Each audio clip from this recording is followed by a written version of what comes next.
Hey y'all, it's CMH with CMH Mobile Notary Services. Oh goodness, why we got unstable connection. That's what it says, y'all. Unstable connection. How y'all doing? This Monday morning, closing day, closing day. Yeah, I decided I'd come chat with y'all, do a little Q&A. Prior to me going home, I had to go down to Laverne, Alabama today.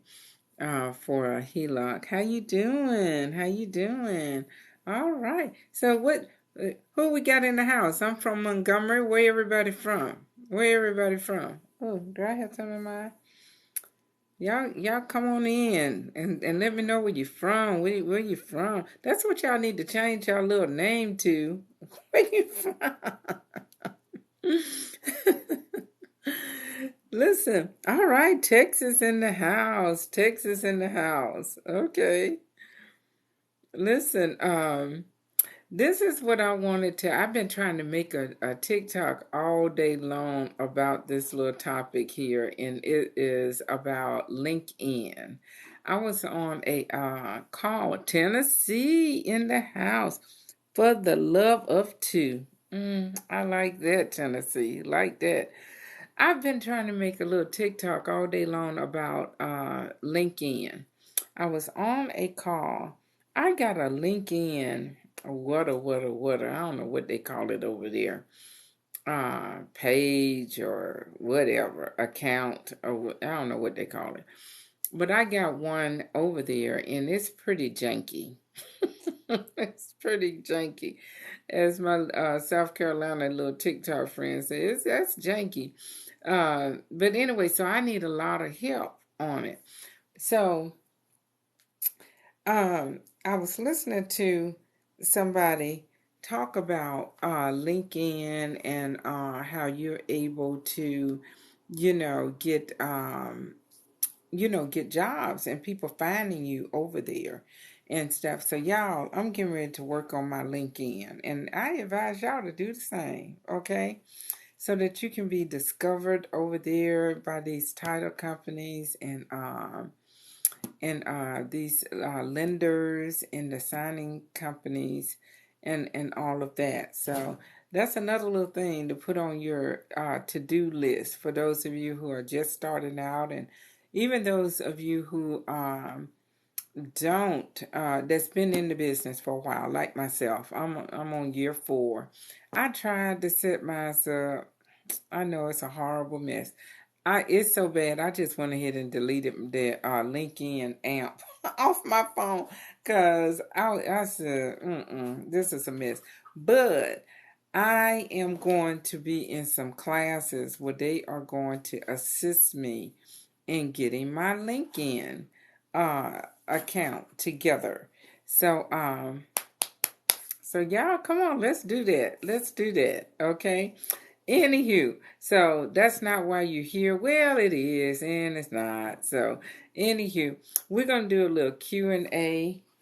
Y'all know I'm always kicking off my shoes and all of that. So I'm trying to get comfortable here to talk with y'all. Cause I just rolled in uh from Laverne, Alabama. Went down there. Oh. So, and now I'm back here with y'all. I forget. And look, we ain't gonna be here but for an hour. So, if y'all don't get the popping questions, super grandma, what's that? You supposed to be talking about where you from. What is that about? Okay, so yeah. Okay, so it's 7:03.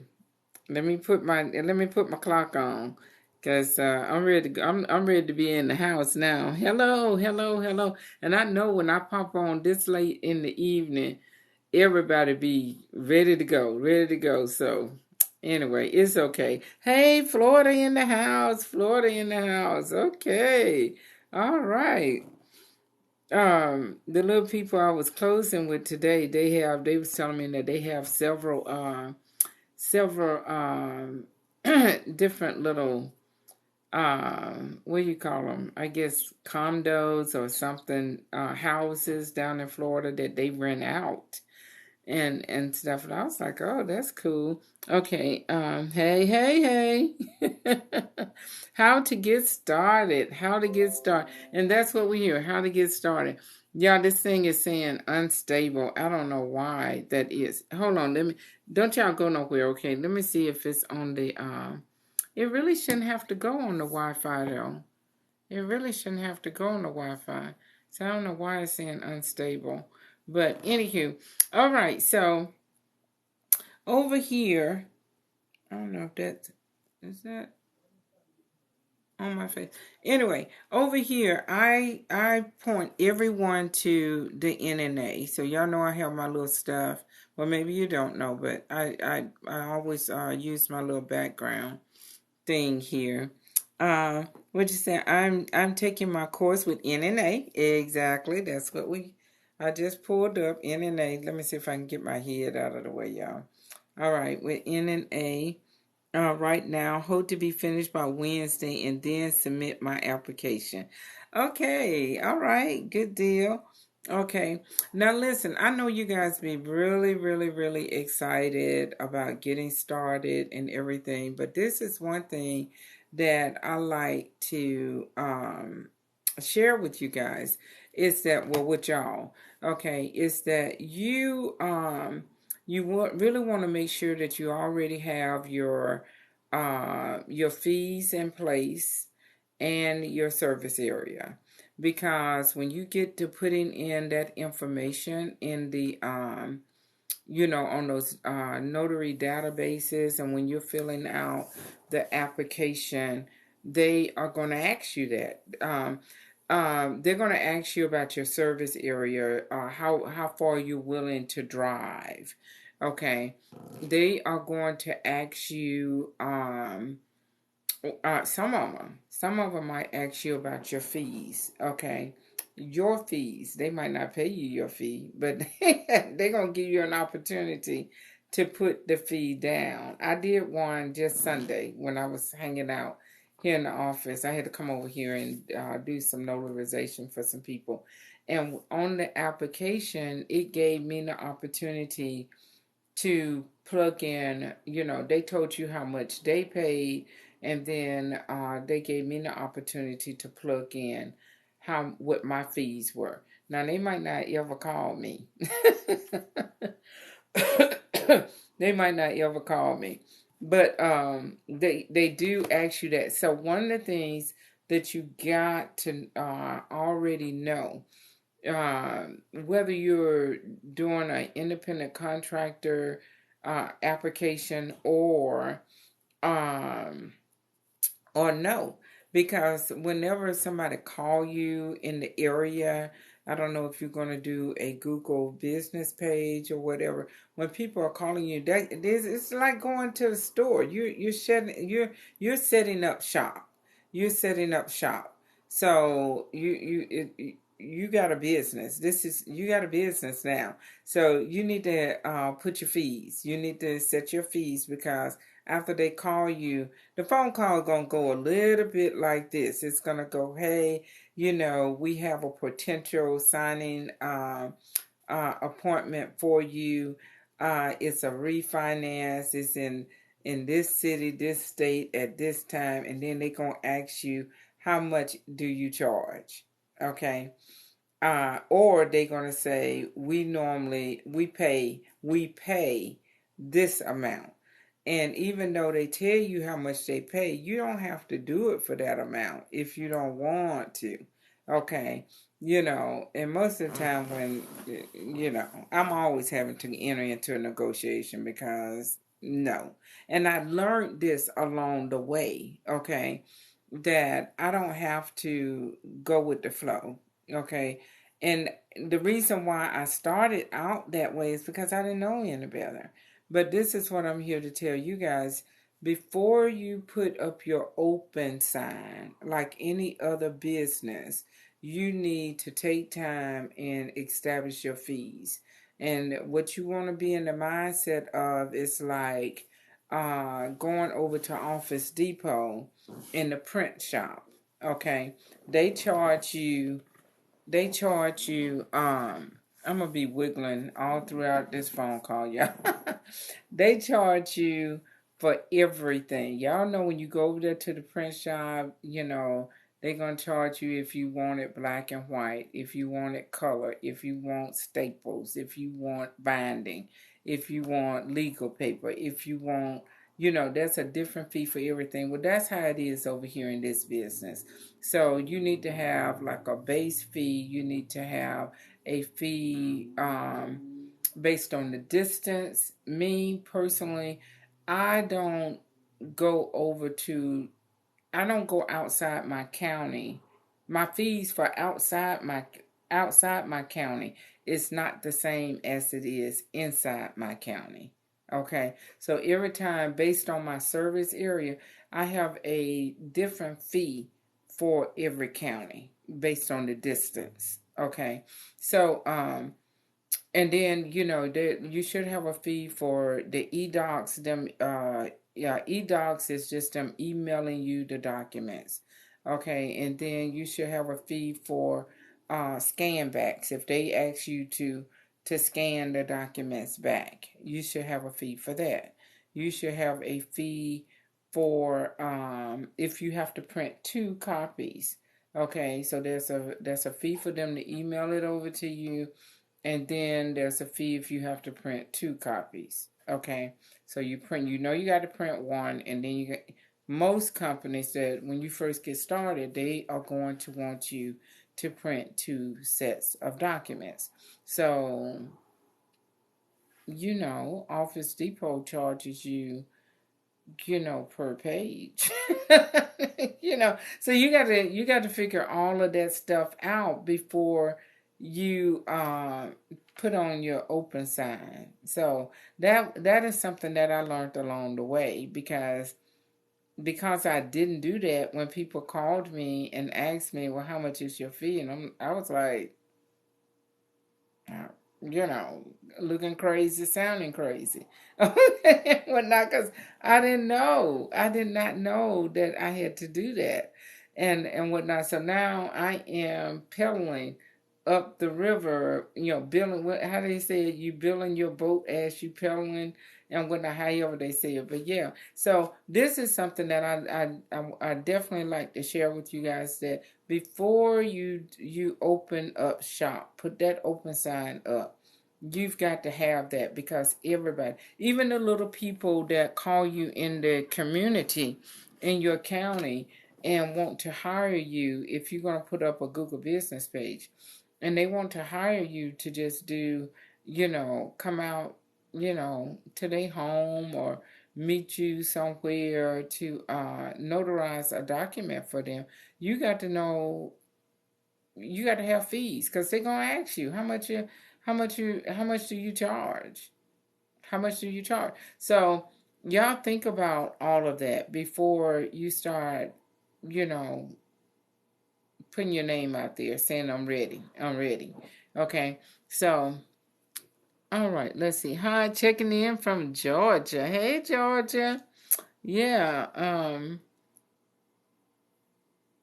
Yes, please do that, because you don't want to catch yourself off guard. Now, another thing that I want to talk to you guys about regarding that is when the people call you. I was on the phone with a young lady who is she was inquiring about my mentorship program. And one of the things that she mentioned, and I tried real hard to try to debunk this in your mind. She was like, well, I understand that I'm being new and all that. I'm not going to be able to get the same fee. Says who? Says who? Is that what Office Depot said when they set up shop, in the same city as Lowe's? I don't think so. No, I don't think so. Who said that? Nobody. KFC didn't say that. McDonald's didn't say, Y'all, that's not how it work over here. Okay. And you guys got to, you just got to know that that's not how, just, you can charge 250 just like I can charge 250.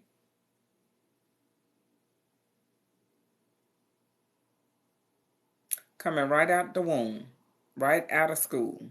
You can charge 250 just like somebody that's been working in this business for 25 years. Okay. So just know that. Just know that. And the other thing that you guys need to know, y'all need to know, ladies and gent, is that is that you it's your business. It's your business. Okay. Um they're calling you, and you don't have to work for them. Y'all see me struggling trying to figure out how to tell y'all that. And I'm struggling because, see, I know I probably got some lenders, some title people, some, on, I don't know who's out there in TikTok land listening to me, but y'all got to understand this is your business. And you don't. You have the power. You have the power. Okay, you have the power. Now, when you first get started, there's some companies out there that they set their fees, and it's non-negotiable. And you just got to know that it's non-negotiable. So yeah, now the choice that you have is, well, okay, this is how much they say they pay, and take for instance, Solidify. Okay, this is a company that I've already given you guys. There's a video that I did that I gave you guys a list of companies that you can sign up for, and places that you can put your stuff on. So it ain't nothing new. Okay. Now, the people in my mentorship program, I share other leads with them. Okay. So anyway, but this is one that I've already shared with you guys, with y'all. So Solidify, over here in my neck of the woods, Montgomery, Alabama, okay, the Tri-County and whatnot, this is what they have, a set fee. And I think this is just what they do across the board. They have a set fee that they are going to pay. And they just, no, and they tell you, this is our fee. And it's non-negotiable. And what they do is they expect for you to scan back that big package.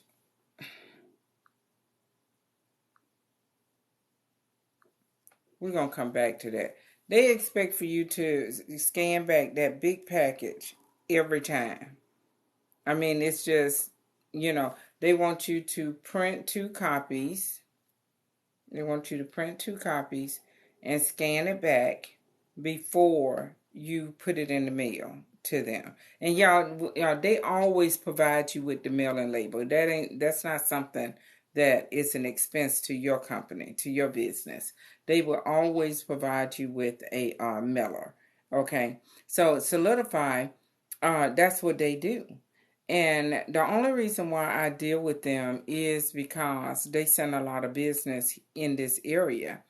And their fees are low, but they do send a lot of business this way. And some days I just don't feel like being bothered with them, and I don't, because I have the prerogative and whatnot. But so I just let it go by. I just let it go by. I don't feel like y'all today in your big packages and scanning back, because in order for me to scan that back, I got to come back to the house, and I don't feel like that today.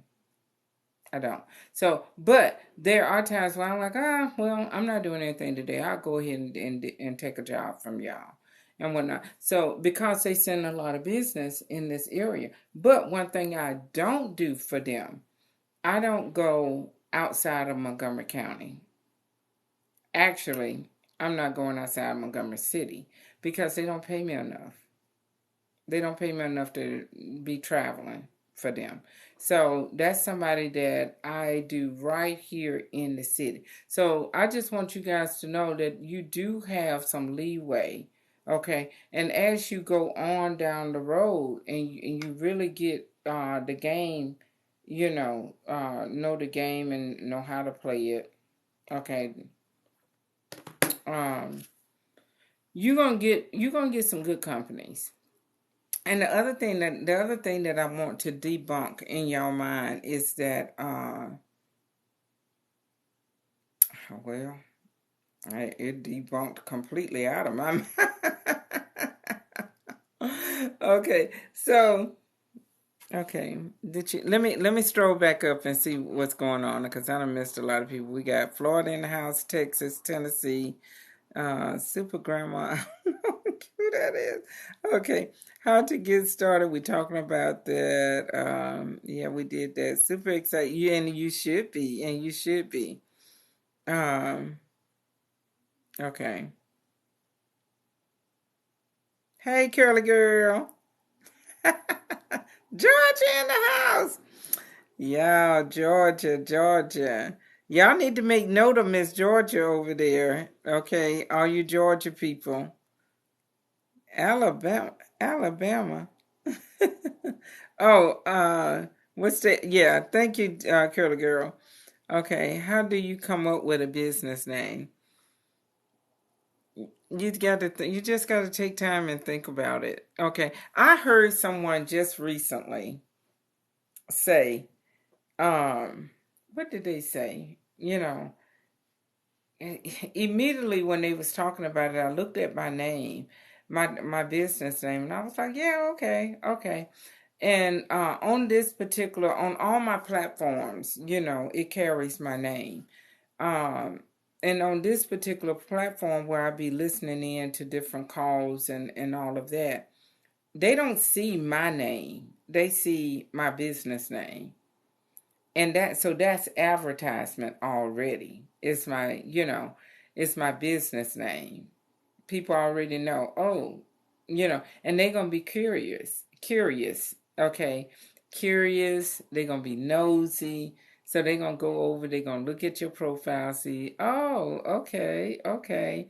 And there was one time that I went up and I introduced myself, and I had a bunch of people DMing me, okay? Because I got up and I was like, yeah, I'm CMH Mobile Notary. This is it's CM. Well, anyway, CMH Mobile Notary Services. I'm the CEO and owner. I'm coming to you live from Montgomery, Alabama. You know my little spiel that I do, and whatnot. And then next thing I know, a bunch of people are DMing me, and whatnot. So what he was saying was that whatever your name is, your business name should say what you do, because that's advertisement. And I was like, well, yeah, okay, mine does that. Now, let's see, CMH, no, when the lady that initially did my first website, I'm in the process of redoing my website, trying to make it look a little bit more professional, and I'm trying to also get it where the people are able to pay. And the guy, he's gonna set it up. He's automating my thing. I don't know if I'm gonna ever use it, but they're supposed to be able to go and just schedule an appointment. I'm like, what? Say what? But he did tell me, he said, yeah, you're gonna be able to block it. Block off the time based on your schedule. And I was like, oh, okay. I don't want to lose control of my life. But anyway, he the girl that set up my first website, she went ahead and just got all the names and all variations. So I have CMH Mobile Notary Services LLC, and I also have CMH Notary Services LLC. So yeah, and I don't think where's my business card? I don't know what it says on my business. Oh, it's on my phone. Um, Business card. What did the thing say? Yeah, on my business card it says CMH Notary Services LLC. but on my logo, she put CMH Mobile Notary Services. So I own both of those names. So yeah, but you just really have to think about it, okay? And I'm getting ready to set up another business, and so I got to think about that one. What am I going to name it? What am I going to name it? Anyway, so, and it was the same thing with the other business that I shut down. So I had to think about that one. But I think I did really good with both of those because they both said what the business was. So that's something that you definitely want. You don't want, this is something that the guy was saying, that you don't want your website or your business to be like just your name, because it doesn't say anything. It just, you're trying to market your brand, not your name. They're gonna get to know who you are, you know, and whatnot, but not your so, because I was thinking, I got to remember to tell him not to do that. But I was thinking about my new website, just having it. Well, yeah, I could still do that. Having my new website, the name. I don't know. I don't know what I told him. I think I told him to do it with my name. But now that I'm thinking about it, that's not what I want. I need for it to be the company's name as well. So, yeah. But that's I just recently learned that. So when I did it, I just thought it was cute to have CMH. At first I was gonna do the initials of my son. That's what I had thought about doing. But then the thought came to my mind that suppose he wanted to get his own business and use his own name. So I was like, okay, let me just let him, he can do his own thing.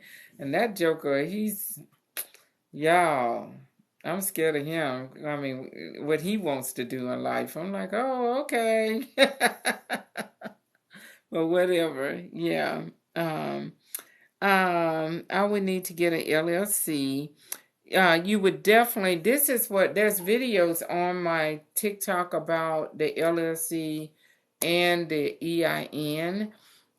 You most definitely need to get an EIN right off the bat. You don't necessarily have to do a LLC right off the bat, but you do need to do it. But you don't have to do it right off the bat. Let me see. I hope I don't get in trouble with the little TikTok people pulling up these videos. Y'all are being lazy.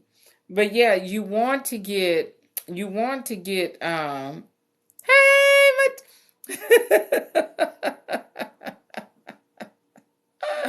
hey, Mature 55, Lisa. Y'all, she emailed me, and she emailed me, and she was thanking me about a couple of things that she's over there on Instagram, and she posted something. I commented and whatnot, and so she emailed me, and I was like, who's Lisa Johnson? I don't know. And she was thanking me for this, thanking me for that. And I was like, oh, Lord Jesus. And what they say, oh, Lord. I don't know who this is. So I just called. I said, girl, I don't know who you are. She said, Mature 55. I screamed. Mature 55 has been with me forever. Yeah, since the beginning. Love her little self. Okay, I'm supposed to be finding the little guy. But listen, you want to keep your business and your personal stuff separated, okay? And whatnot. So your EIN number, you're going to need that to get your bank account, your business bank account, okay? So definitely. Thank you. Yeah, EIN number. Yeah, hit that follow sign so you can listen to all my videos. If y'all know how to go up and find, don't shut up, girl. Um, And when you can see all the videos at once, that's what I'm doing. I'm pulling up all the videos at once and strolling to find the one that I'm looking for. But your EIN number, I'm going to say this because a lot of people don't know, like I didn't know. When I learned that I needed to get an EIN number, I had already been up and going. You want to get an EIN number first and foremost because you're going to need one to open up a business bank account. Okay. But also, you need an EIN number because you guys going to be doing a lot of work with signing companies. Those are signing companies, a lot of them, they come up today and be gone tomorrow, and you just don't know what they're doing with your data. Okay, that's going to keep you from giving out your social security number. Okay, so your social security number is your personal identification number. The EIN number is your business identification number. So the EIN number is just like your social security number. Your social security number is for you. The EIN number is to identify your business. Okay, so that's why you want to do that. And you can go to the IRS website and get it for free. Now, before anybody come for me, all right, not everyone know that it is free. I didn't know it was free. I got scammed out of $200 because when you pull up Google, you put in EIN number or whatever, and when it comes up, when the Google page come up, you have a bunch of ads. Well, I end up because I was just trying to get it done. I just clicked on the first one, and they asked me for $200, and I gave it to them. But it was a tax write-off. But I got scammed and whatnot. But this is why I say it's free. You go over to the IRS website, and it's not going to even take you 10 minutes to get that thing. Okay, but you gotta come up with your business name. You can do it as, I think, doing business as, I think so. Y'all research it, okay, and whatnot. But you're definitely going to need it to get your business bank account. I end up having to do a business bank account, and thank God I had my EIN number, okay, because one of my little companies decided that they was going to put in my information in their system, and they should have. Everyone else had not done it. Everyone else had put my information in under my name, but this company, they decided to put it in under my business name, and everything was fine. I was still able to cash my checks even though they was writing it in my business name. One of my main banks, they would cash anything. They don't care. They don't care who name is in. And when I said I wasn't having no issue with getting my money, all right. So, but I went over to, I think it was, no, it wasn't that. I had made contact with the company. I said, listen, because they was mailing me a check. And I said, listen, I want to move from the check to direct deposit. So they sent me the information, and I was like, I sent it back in with just my information. They was like, no, we can't deposit your work money, your check into your personal account. You need a business account because your check is written out to your business. So that's, so I had to go over there and get a business account. And now I know better. So this is what I do. I have a business account. All my money now goes to the business account. I deposit all my money into the business account, and then move it from the business account to my personal account. That's how I do it. I still might not be doing it all right, but yeah, that's the way it should be done. Everything should be going into the business account. So anyway, but yeah, thank you. Okay. Yeah, it is. It's real. As a matter of fact, that one, I think I use the person that is doing that one is, it's not myself. I did a duet with someone who is more knowledgeable than me. So if y'all do have any questions and you see it, just, this thing is, y'all, I had forgot what I was coming over here doing. Um, just message her. I'm quite sure she'll be happy to tell you, because that thing done got a lot of views. And that's one thing I like about doing duets. Not only do that's free advertisement for the other person. Actually, it is. So, but yeah, yeah. I know y'all can't see this. No, you can't. Let me see.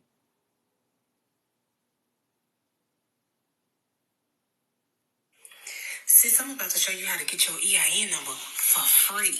So the first thing you want to do is to go to the IRS website. That's irs.gov. You're going to select File. Then you're going to select Business Self-Employed. Once you get to the next page, you're going to select Employer ID number.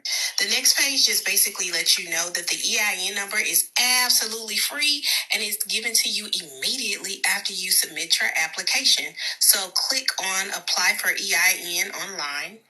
It then gives you information on how to determine your eligibility, but you want to apply online now. So click the link. Now to proceed, you have to click OK on the disclaimer, which basically says you are not trying to commit fraud. Click on Begin Application, and you'll finish the rest of the application, putting in your information, and you'll get your EIN number for free. Follow me for more tips. Thank you, Curly Girl. Thank you.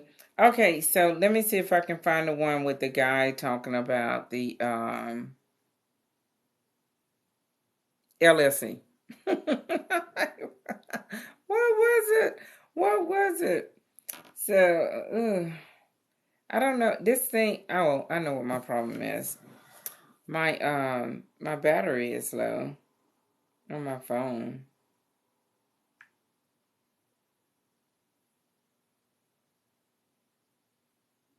But your LLC, it puts a barrier between you and your business. So if you ever have to go, if you ever have to go to court, and if somebody try to sue you or take you to court and whatnot, you have that. It's a shield there, and that's the other thing, that the E&O and the bond also protects you. Yeah. So EIN number is not needed for a doing business as. If you plan on getting a business account, I believe it is, but make contact with your bank and your loan officer, not loan officer, your bank.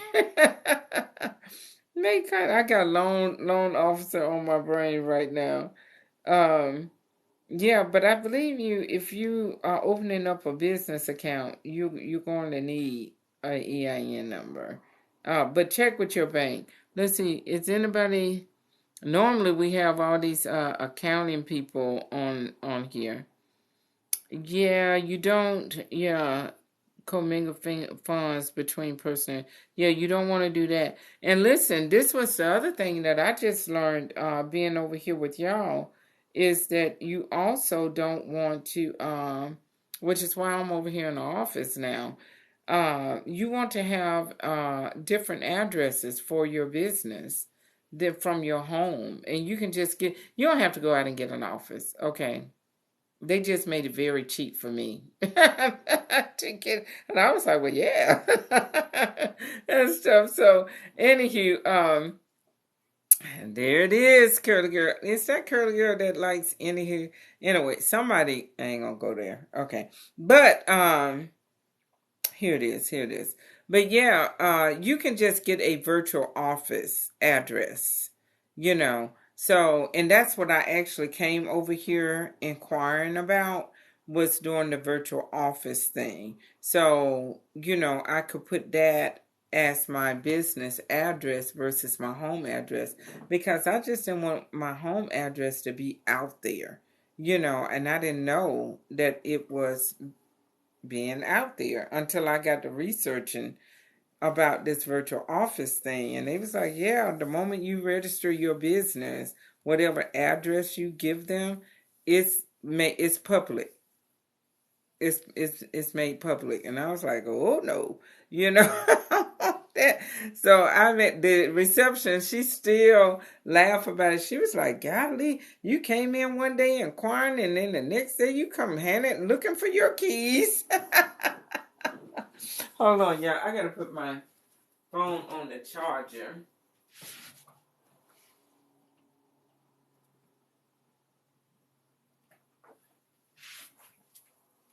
But yeah, y'all need to make sure you're getting your office set up correctly, because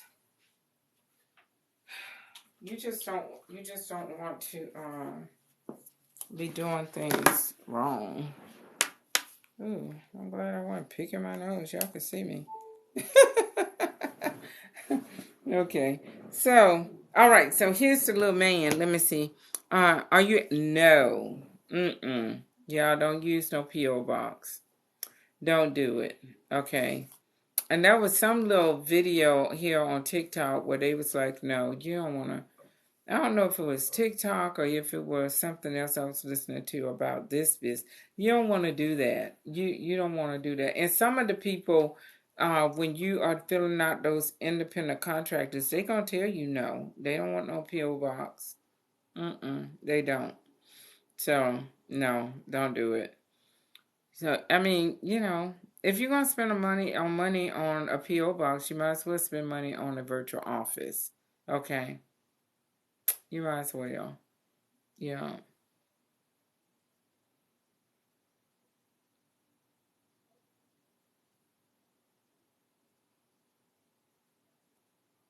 Is getting an address from the UPS? Is that not the y'all? I live on a rock. Okay, I don't know. I'm thinking, isn't that the same thing? Is that the curly girl? Is that the same thing? Virtual office through UPS? Because I'm thinking there. Is that a virtual office? Because I'm thinking that's a PO box, but I guess it's not. I don't know. I don't know. Yeah, because see, UPS, when I Googled, I did virtual office near me, because this is not far from my home. Okay. So I can be at home and somebody like, okay, I need to schedule an appointment. I'm like, okay, what time you want to come? You know, and I just put it out for like maybe 10 minutes because it's not going to take me that long to get over here. So it's still, that's what I thought. It's still a P.O. box. You don't want P.O. boxes. And don't ask me why they don't want you to have a P.O. box, but they want physical addresses. Yeah, especially you see, I know. You really need to have a virtual office. Yeah, you need to have a virtual office, and I kind of think I know why they don't want you to have a PO box. Is because you have to fill out. You have to fill out a W-9. You have to fill out a W-9, and they don't want address. They want no. They want an address. So y'all investigate, research, or whatever about virtual office. Okay, that's gonna be the best thing, probably. Yeah. Now I'm gonna tell you what these people offer. You're gonna get your mail here, but listen. Let's see. How I think this is what I think you can do. You can do your give this address as your office, and then you can have your mail forwarded.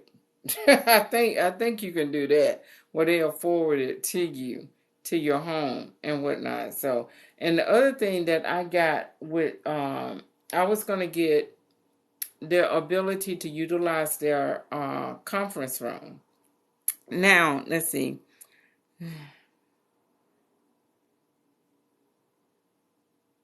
Yes, virtual office is gonna be best.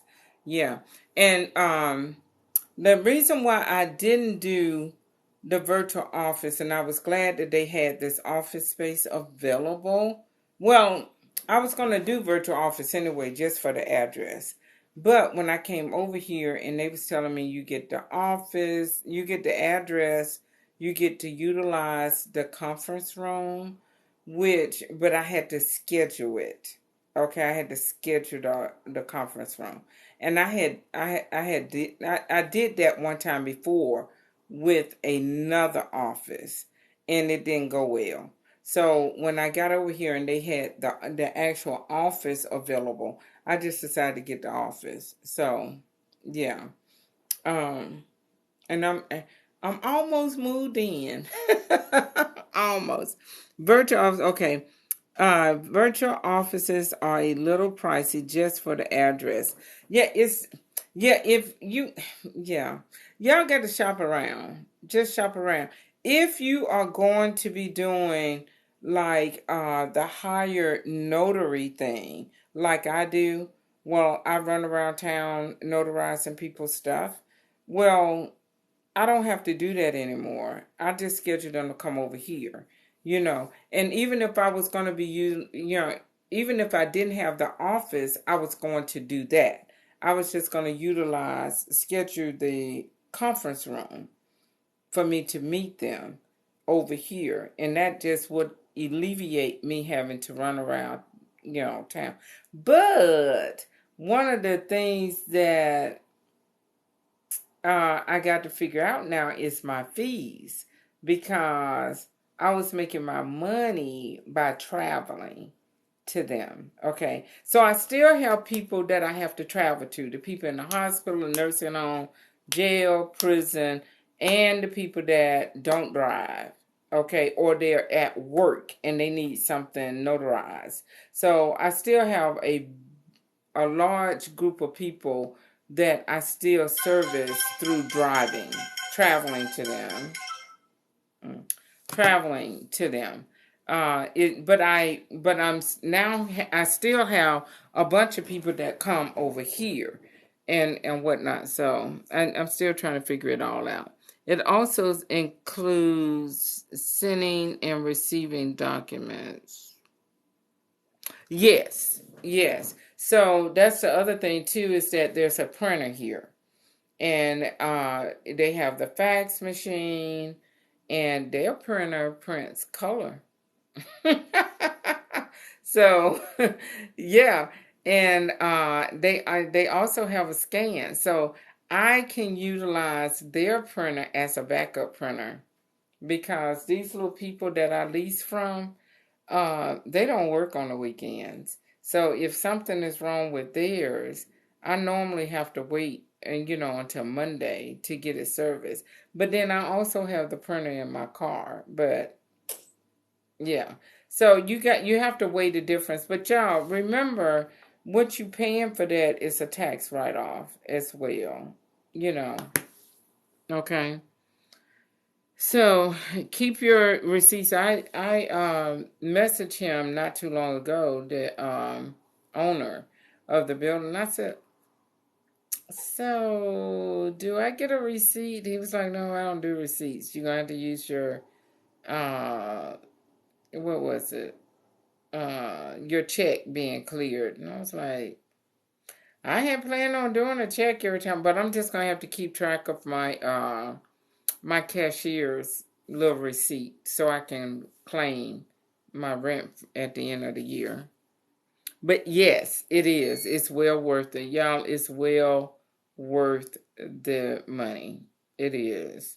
So, see, now I have all this space, and you see I'm doing TikTokies lives with y'all, and I don't have to try to hide my house in the mist and with the thing. So anyway, what I had thought about doing initially, I said, you know what, I'm gonna take my tablet and I just end my day at the house talking with y'all. But then I ran into a problem with the lighting and all of that. I was like, okay, so I end my day here with y'all and then go home. But what I was hoping to do well, start my day with y'all and, go on about my day. But I'm going to work it out. I'm going to work it out. So if y'all see me pop up in the morning, I doubt it, though. We'll see. We'll see. But yes, it is. It's well worth the money. It really is. So, I mean, it's just like the leasing. One of my little mentors got on me about leasing my printer, but y'all, that too is well worth the money. I don't think I'm going to have it for a long period of time, but right now, I don't have to do nothing but pay for paper. That's all I have to do. I don't have to pay for no toner. My little brothers, I had started having to pay for toner and a drum and pay. And then you got paper, legal. I don't have to do anything but pay for paper. And I don't have to try to, when something goes wrong with it, I got to figure it out or try to call somebody or find an answer, a solution by way of YouTube. No, pick up the phone, call those people. And now that I moved over here, they love it. They love it. Y'all ought to see the smile on their face when they come in here. They love it. They love it. Are you? Yeah, girl, you see what I did when I first started. I was doing a lot of duets, and then it just finally, I was like, you know what? I need to. I didn't want you guys to think, well, who is this? Well, who is that? Well, who is this? Who is CMA? So check out some of my first ones. I sound crazy anyway, but I really sounded like Goma Powell's sister or somebody. I don't know. But after a while, you just get comfortable. I don't care. Right about now, I don't care what I sound like. I really don't. Y'all hear me talk? And look, it's too late for me with the grammar. Just deal with it. just and you're gonna have to learn to follow me because I jump from this topic to that topic, incomplete sentences and thoughts and whatnot. So, but we're having fun. Yeah. Anyway, I'm gonna look for yours. I'm gonna look for yours for sure. Okay. Let me scroll back up. You are so welcome. I try. I try. Let's see.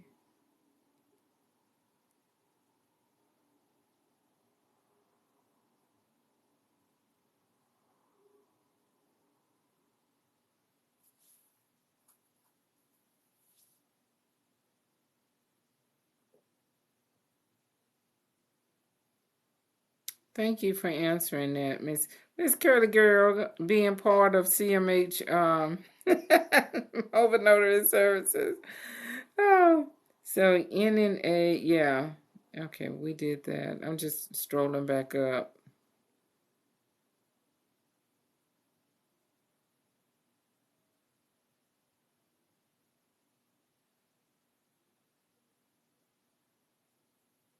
Okay, Eddie, I don't know if you're still here. You said my wife is a notary and she's interested in being a signing agent in Kentucky. How does she get started? Yeah, you're gonna go to. I think somebody answered that. You're gonna go to NNA. I'm gonna flip it back over there. We got off track. In order to become a notary signing agent, what course do you suggest we take from Virginia?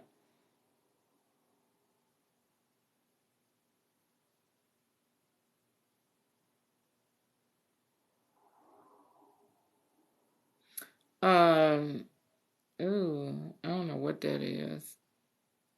Okay, did you create your business official with documents, etc. first? No, I didn't. I didn't. I didn't know. I didn't know you had to do that. And sometimes I'd be driving around and I'm like, man, I wonder if I even got a business license. But I think I do because when I have an accountant too because y'all, I had never done my own taxes. No, I don't trust myself to do that. So never. So I have an accountant, and so I keep trying to remember to ask her, do I have a business? Like, I know I pay business privilege taxes because I remember we had to get caught up with those. So, but she pretty much keep me in line, with the government with all my stuff. So yeah, um, I love her. She just now you talking about something that's well worth the money is that right there. Okay, yeah. Um, yeah. It's best to just have one. Hey, Miss Brown. Uh, somebody else, y'all. I was sitting up here minding my own business. I was getting ready. I was just hanging around until it was time for me to go to my closing, and I was listening to something over there on the clubhouse. Somebody had a conversation going on, and I was listening to them. I really just kind of jumped in just for support. I had no intentions of saying anything. I was just listening to the good conversation, teaching or whatever. And lo and behold, somebody came on and she said, "Where do you find local business charge fees?" Okay, expound for services. Where do you find? Okay, this is what you're going to need to do, everyone. Go to your state, Secretary of State website within your state. And you're going to have to spend time over there getting familiar with your state laws. I did a video about setting your fees, and that's a place on the NNA website. You have to play around to figure out where it is. I don't know. Because that's what I was doing. I was just kind of over there. I'm supposed to be taking a test, but I got a year to do it. I'm waiting until the day, the day before the deadline. But anyway, I was over there just kind of playing around on their website and ran across this document on their website where it talks about what your state authorized you to have about your state fees, what you can charge, whether you can charge anything for notarization, and if so, how much, and also whether or not you can charge a traveling fee. Okay, so that's one thing. That's one reason why you want to go in on your Secretary of State website and get to know the laws that govern the notaries. Okay, and stuff, because they tell you if you can charge a fee, how much. Here in Alabama, we're able to charge $5 per signature. Yeah, per signature. And we're able to charge a traveling fee or a convenience fee. I did notice that there are some states that they can't charge. They can charge, I think they can charge a fee, but they can't charge a traveling fee. And if you can charge a fee, they tell you how much you can charge. So here in Alabama, we're able to charge $5, but we make up, we make the bulk of our money come from traveling.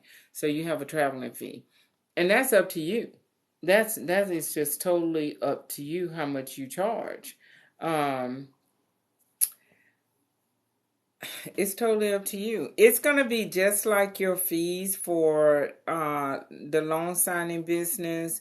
You're going to have to see what the temperature is like in your neck of the woods. I can charge a certain amount, and you try to do that in your state, they gonna be like, ain't no way we paying you that amount of money. Just like I tried to get the $200 for sellers, like the little girl over there in California, and I missed five, count them, five job opportunities trying trying to charge somebody $200 for sellers. They was like, no. This is their favorite thing that they'll tell you. Well, let me see if I can get your fee approved. When they tell you that, more than likely they going on to the next person. So anyway, let's see. Yeah. I might have. I am so behind on uploading videos on the YouTube channel. I've got to do it. I got to put some stuff over there. I am just so behind on stuff. Oh, hmm. You just did. Thank you, curly girl. Research your local competition. Yeah, that's true. I don't yeah, curly girl. I don't really like that's what you're supposed to do. That's what everybody does. And I can tell when there's somebody new in my area coming up because this is what they do. They'll call and they'll ask, how much do you charge for this and how much do you charge for that? And then they'll even set an appointment, but they won't show up.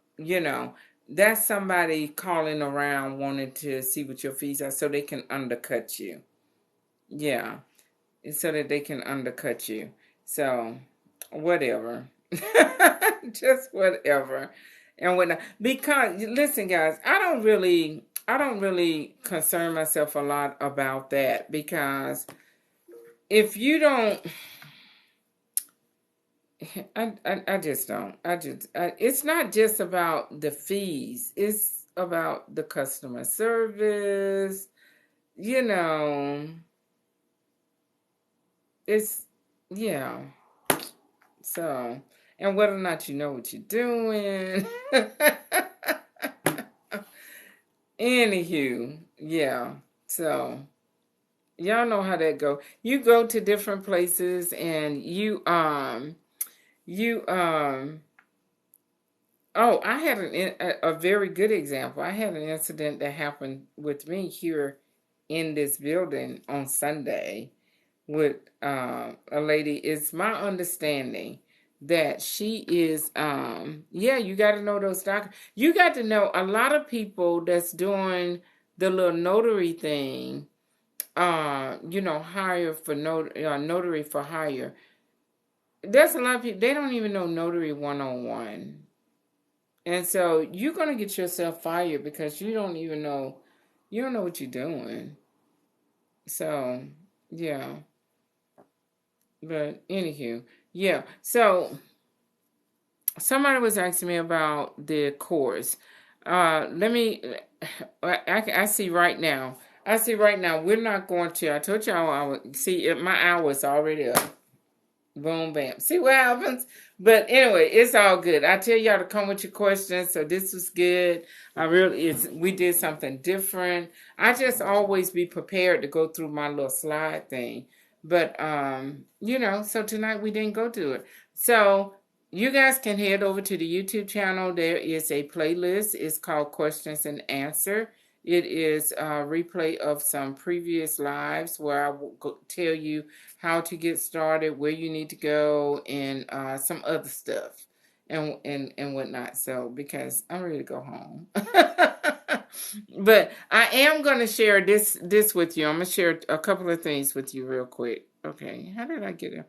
You are so welcome. So this, yeah, I'm gonna try to share two things with you if I can remember what it is. Okay, so,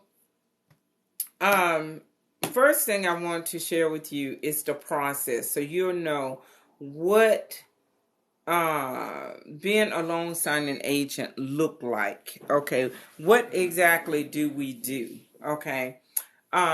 So this is what happens. You're either going to get, you're welcome. You're either going to get, some companies do an email blast. Some companies do, they have their own amp. So they would do, send jobs through the amp and you got to be the first one to get it. Okay, some people, they SnapDocs. They do a text blast to all the notaries in the area. in that service area where they're trying to hire a notary for a particular job. So take for instance my service area.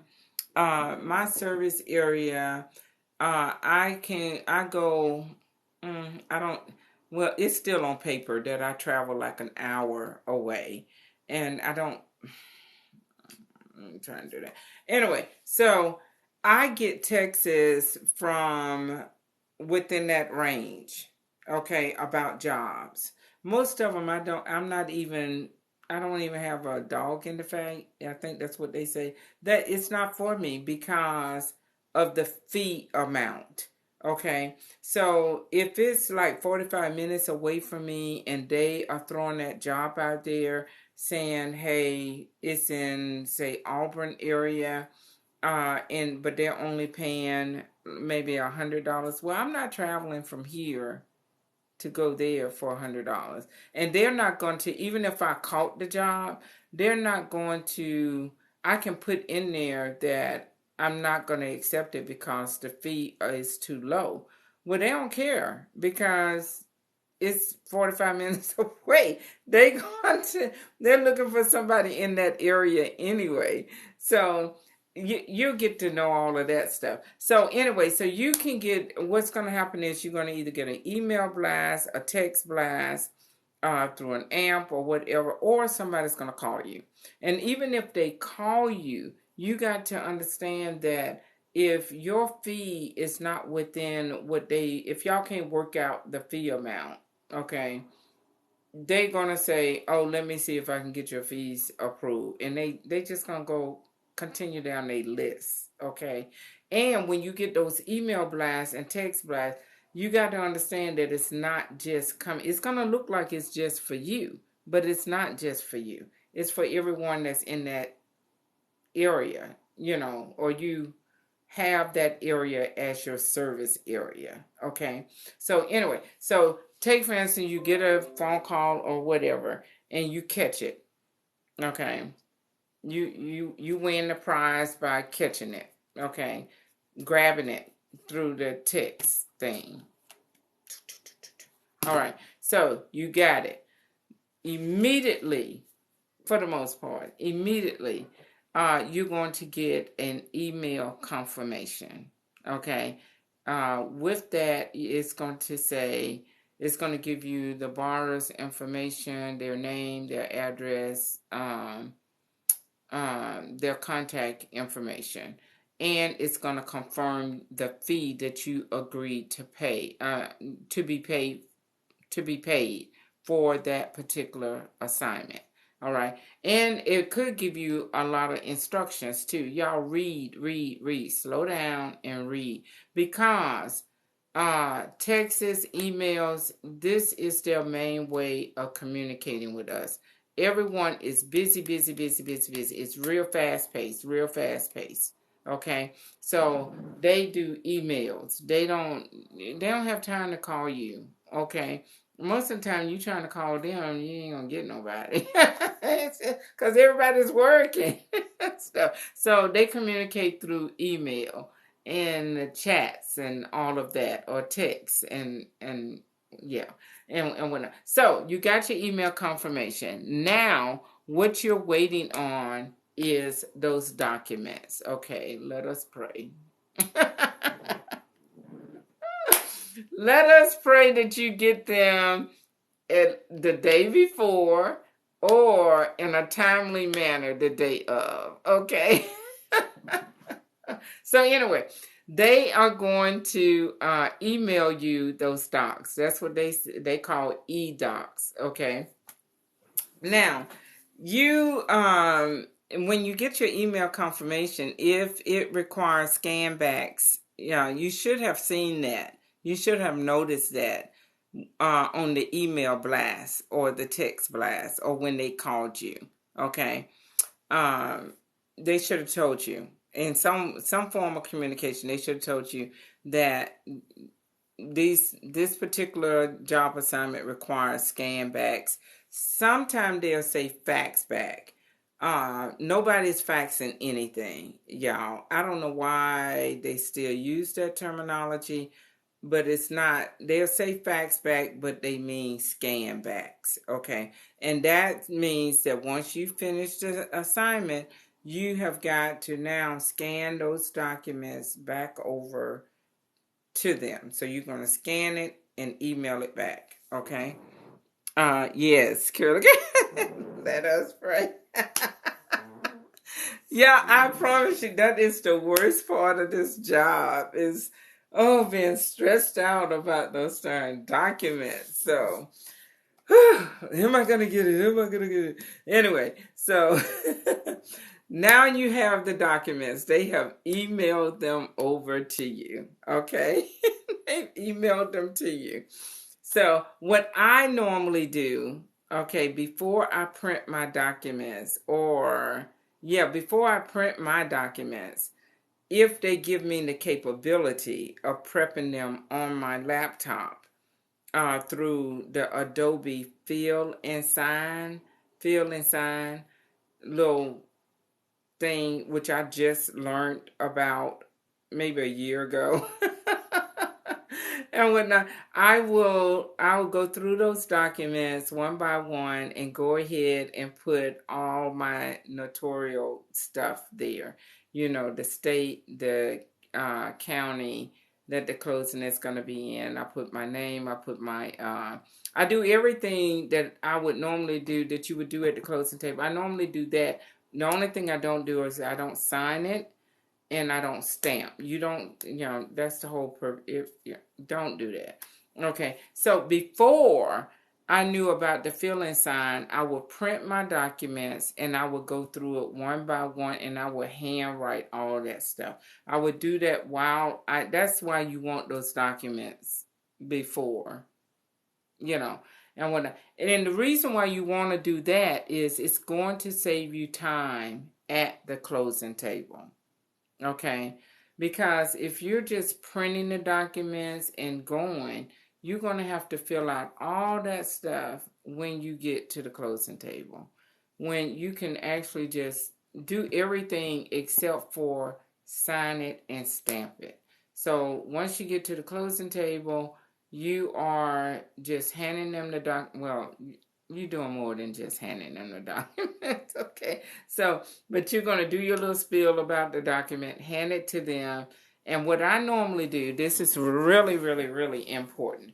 What I normally do, when they hand it back to me, I go ahead, after it's going something like this, where you are, I do my little spiel about the document, I hand it to them, they do their little, sign, initial, whatever, and they hand it back to me. Then I'm going to do my little spiel about the next document, hand it to them, and while they're signing that, I'm looking to make sure that they did what I told them to do to that document. Because I don't know, I guess they be nervous or something. I don't know, but how do we end up with no initials and no signature? I just don't know. So you need to check those documents. If you don't do it like that, then before you leave, you need to go through those documents. Okay, at the end of the closing, you need to go through those documents to make sure that they have signed the way they're supposed to sign, initialed the way they're supposed to initial. You have signed, you have stamped, and everything was done accurately. Okay, and that's what's going to keep you in business. Okay. That's what's going to keep you in business. So that's what our thing look like. That whole process look like. So once you get finished with the closing at their house, you're going to leave. If you have to scan back documents, you will go ahead, go back home, or go to the library. You can go to the library. And I mentioned the library because when you're doing a seller's document, a seller's package, or a purchase, they want those documents scan back to them ASAP. Okay. The other ones, they will probably tell you do it within 2 hours. Do it within 2 hours. But sellers and purchase, they definitely want those back ASAP. And that's why I have a portable scanner. Because if I'm at someone's home, I take my portable scanner and I can scan those documents right there at their home. Okay, back to the company. Okay. If I'm at a bank or realtor's office, if that's where it's going to take place, then I go ahead and ask them ahead of time, am I going to be able to make copies? Make copies? Uh, am I going to be able to scan? And everybody is so accommodating because they know it's got to be done, and they're definitely going to say yes, we'll be happy to do that for you, and whatnot. So the reason why I want to know if I can make copies, okay, is because if they say yes to that, that means I only have to print one set. I only print one set, and after the closing, I let them make a copy for the seller and or the buyer. You might be dealing with both, or you might be dealing with one. Okay, either the seller or the purchaser. But sometimes you might have two closing. That's with the seller and the buyer, purchaser, same thing. Okay, so anyway, so if I'm in an office setting, I always check and see if I can make copies of those documents afterwards, because it's just better to just go ahead and make a copy and give them a signed copy to take with them versus one that's not signed. So anyway, so once you get your documents scanned where they need to be, then your only other thing that you have to do is drop it in the mail. That's all you have to do. And remember, they send you the label. Okay. I would advise you guys to, in your spare time or whatever, as you're preparing and whatnot, is to find out when the FedEx and the UPS, when their last drop, what's the latest time you can drop documents off at the UPS and the FedEx store. We have, like I just got back from Laverne. That was like an hour away from me. Okay.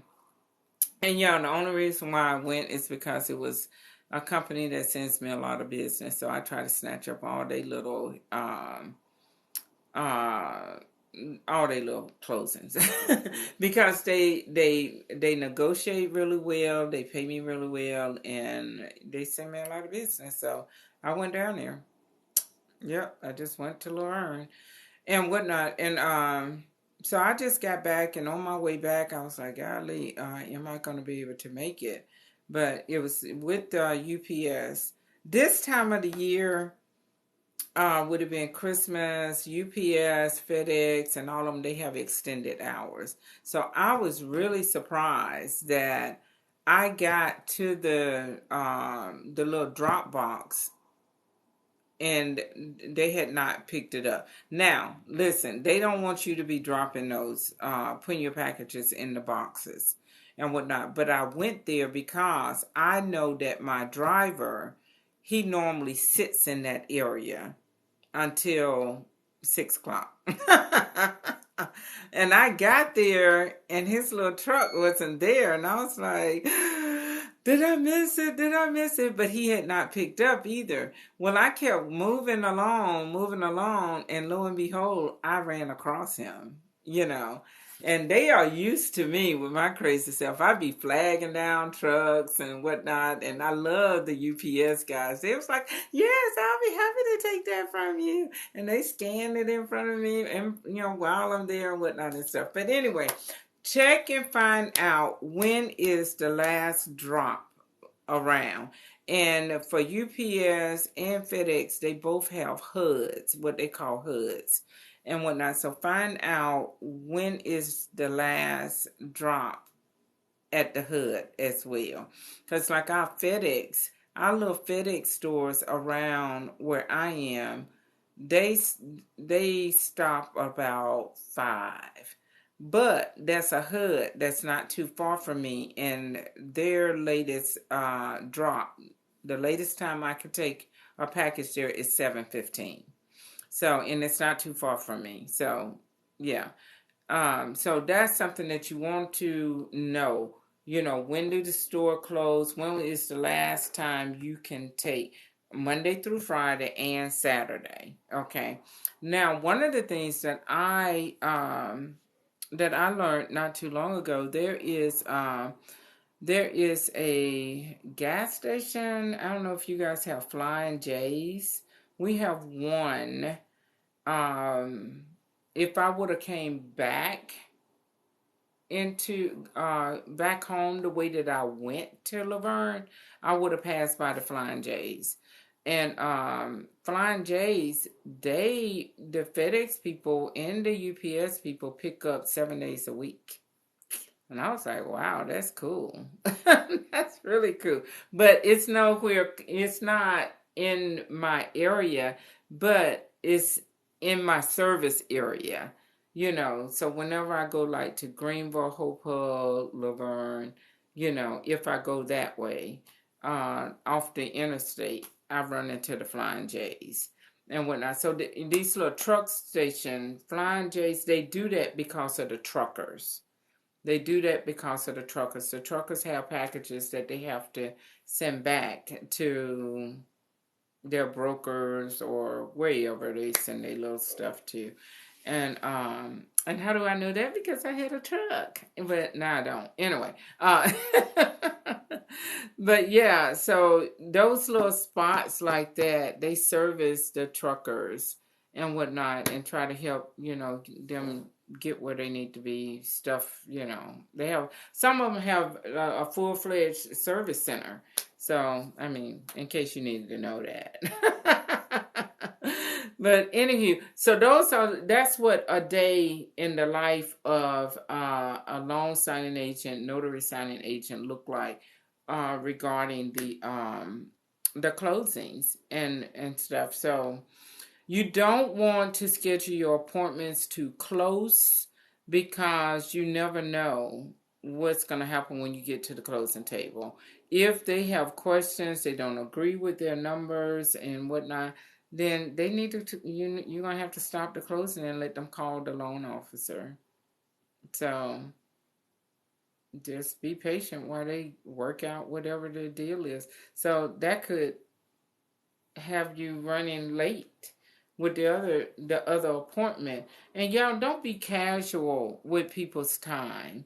Okay, if you know you're running late, just go ahead and call them or text them, you know, and let the next appointment know, hey, you know, I'm running behind. I mean, everybody appreciates, you know, when you get a phone call like that versus you got them waiting and waiting and nobody knows what's going on and whatnot. So, yeah, keep them in the loop, what's going on. But the best thing is don't schedule your appointments too close together, you know. When you get to, I can do a closing. I can do a closing. What was the signing service? You are so welcome. I can do a closing if it's one person. I can do that one person within 15-20 minutes. You know, if they don't have questions, if we don't have to call the loan officer, okay? If husband and wife, I can do them within 20-30 minutes. There again, if we don't have, like this one, I really expected, the appointment was at 4. I expected to be back in my car by 4:30. Okay. It was pouring down raining. at 3 o'clock, it looked like it was already 5 o'clock because we just had dark cloud. It was just depressing. But anyway, but we get there, and I asked them,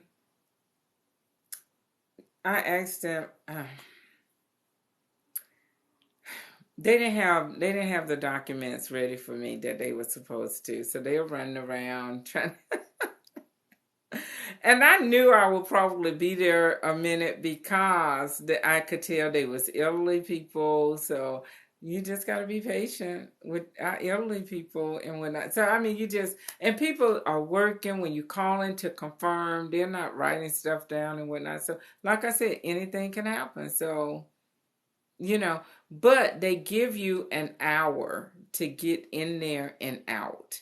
And sometimes you still might run over. I mean, anything can happen. Anything can happen. So, anyway, so this is what I do. When I get my confirmation letter, it tells me the signer's name, phone number, whatnot. They ask you to call them to confirm the appointment within X amount of time. That's why I told you y'all got to read that confirmation letter. Okay? So you're supposed to call them within a certain amount of time. Don't be like me. Okay? Anyway, procrastinate. I'm still working on it. So anywho, so you want to call. These are some things that I normally tell the borrowers when I call. Okay? First of all, if you get a voicemail, you don't want to leave. Y'all know you don't want to leave a whole lot of information on a voicemail because it might not be them, and you don't know who have access to that answering what. So I normally just say, "Hey, my name is what.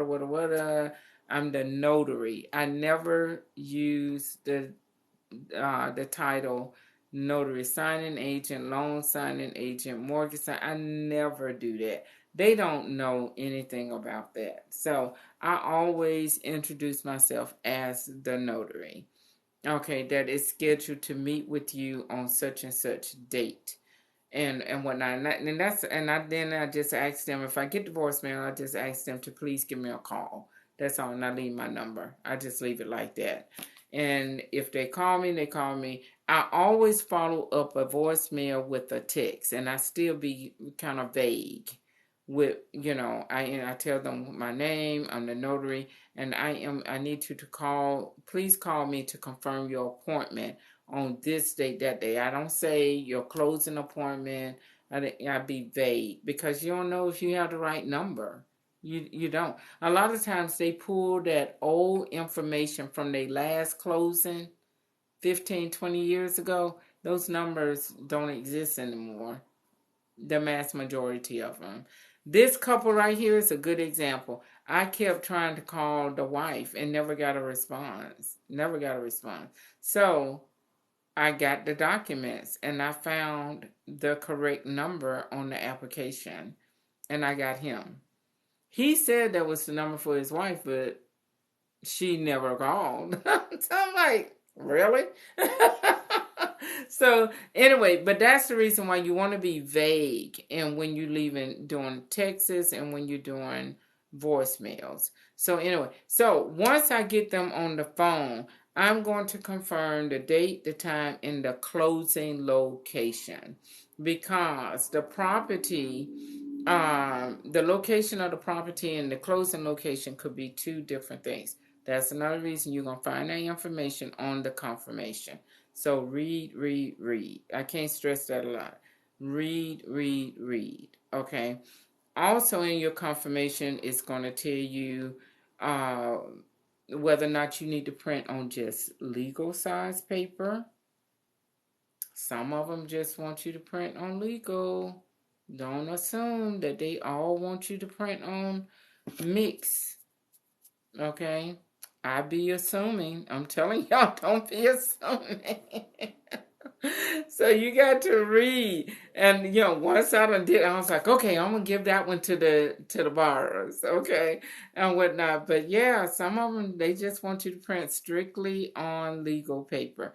Now the other thing is they will tell you that if you don't have a dual tray printer, that you can print all the documents on legal, but they prefer you if you have dual tray to just go ahead and print them according to the PDF size. You need to check that box on your print section. Print according to the PDF size. Okay. So when I confirm, the other thing on the confirmation, it'll tell you what color ink, okay, they need to sign. Sign with either black or blue. Okay. I still don't have those little pens, but either black or blue. Most people already have black ink pens, so you want to carry blue ink pens because most people already have. I'm laughing now because these little people, some people, like the people I was with tonight, they come to the closing table without a pen. So now you got to figure out a way to tell them, you know, we're going to be, as you're using your pen, we're going to be signing in blue ink. So that light bulb will come on that, oh yeah, we are going to need pens.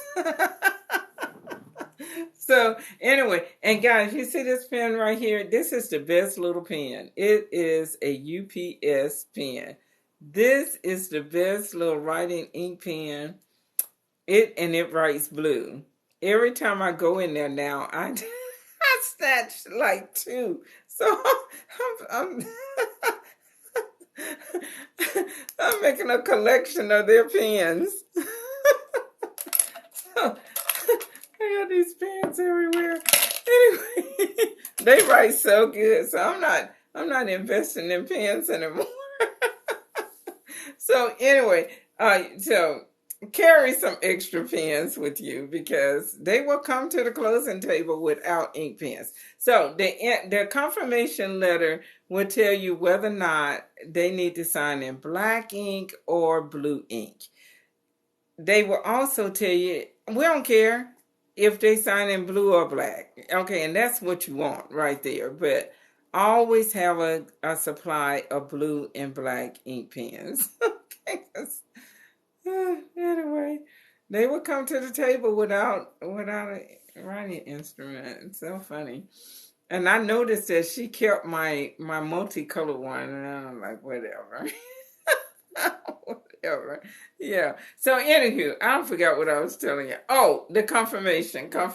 So I'm on a call with them, and I am confirming the time, the date, the time, and the location. Okay.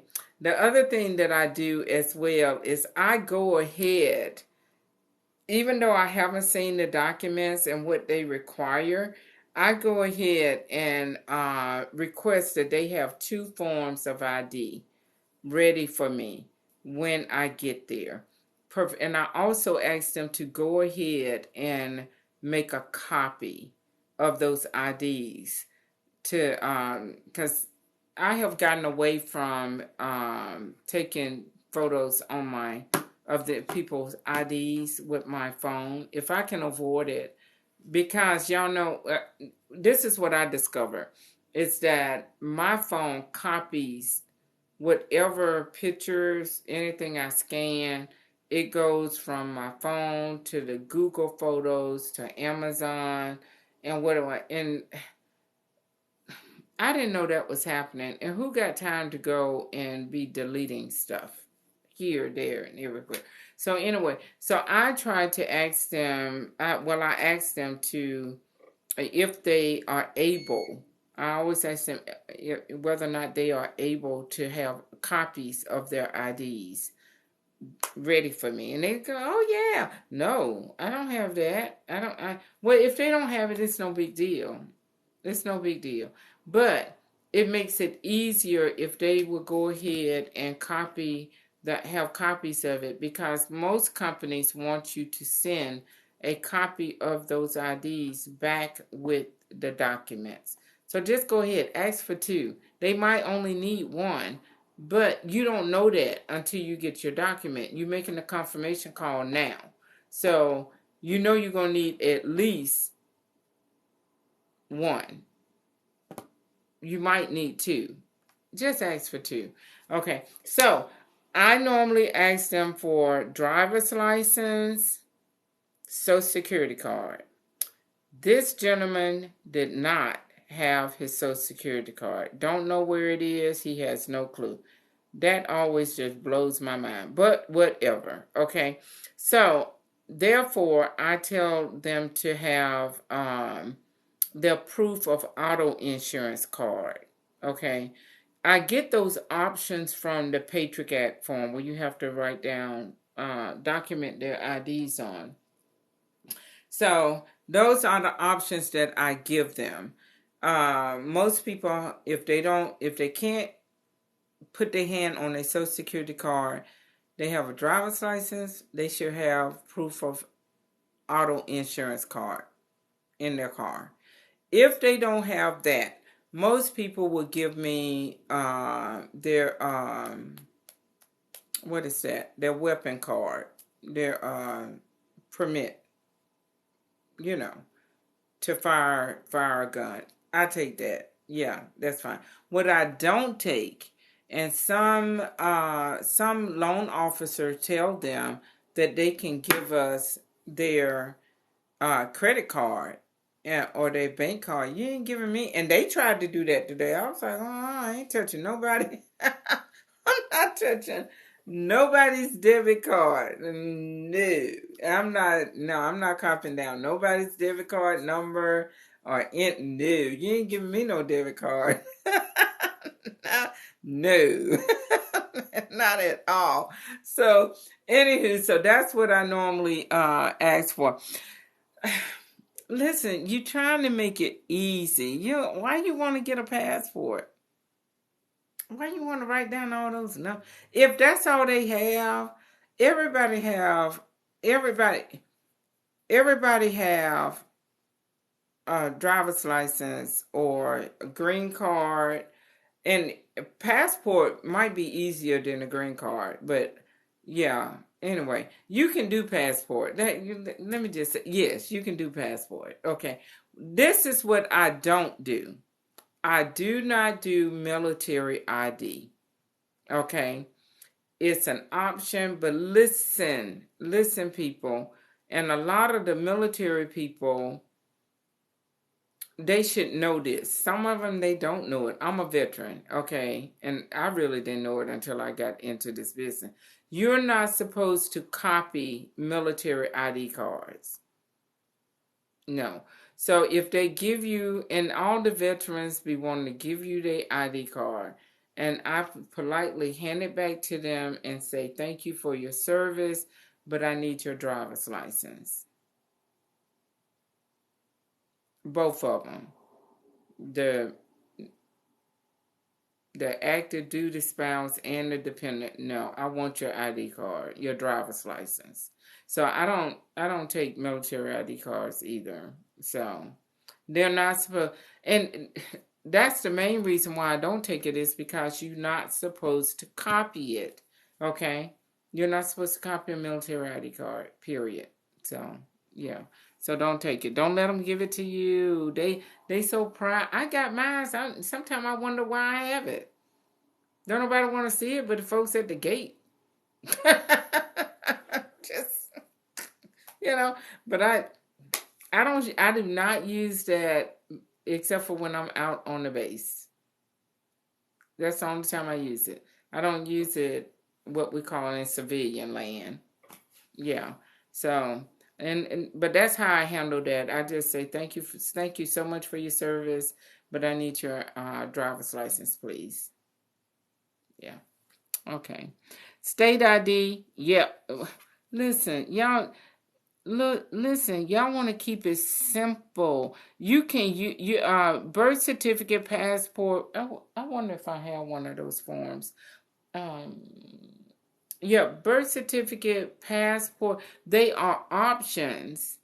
But listen, you're having to document this stuff while you're at the closing table. This is not something you can document prior to. So I'm not trying to be writing out a whole lot of numbers. Let me tell you, Florida has the longest.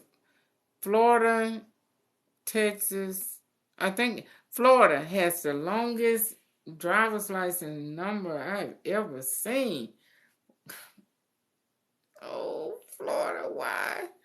But yeah, so I try to get the simplest IDs because I'm trying to. You're gonna have to do that at the closing table. I ain't trying to be there all day, you know. So now I've heard other notaries tell me that they get the people to text them their IDs prior to them getting there so that they can document, journalize, and I don't do that. I don't, I don't, I don't know. Y'all don't be doing stuff like that. Don't do that. Don't do that. I don't do that. I don't. I don't do that. But yeah, I mean, you can utilize. I keep.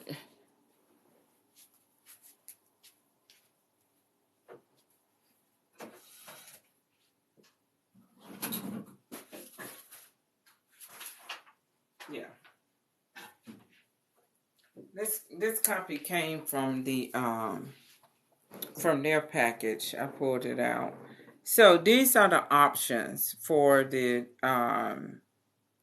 IDs. Okay, and this is the Patriot Act. You're gonna be very familiar with. You can't see that. What am I doing? This document, and yeah, this is what I do. I document IDs. That's the first thing I do when I get to a signer's house. And so I know that. So everywhere in that package that I have to document their IDs, we going on 2 hours. Everywhere in that package that I have to document their IDs, I flag it.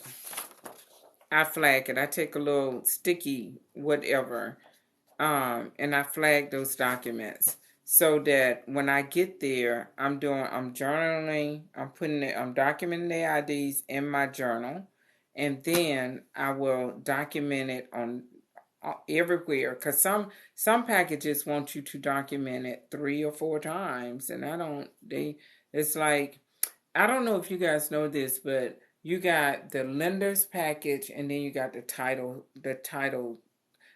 lender's document, and then you have the title company document. So sometimes they just don't share well.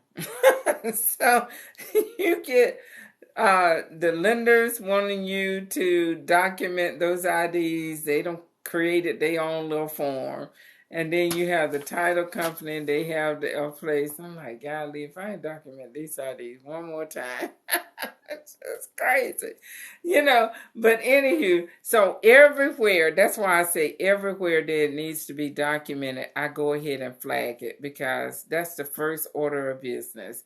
I am going to document it in my journal and everywhere within the documents that in that package that I have to document it.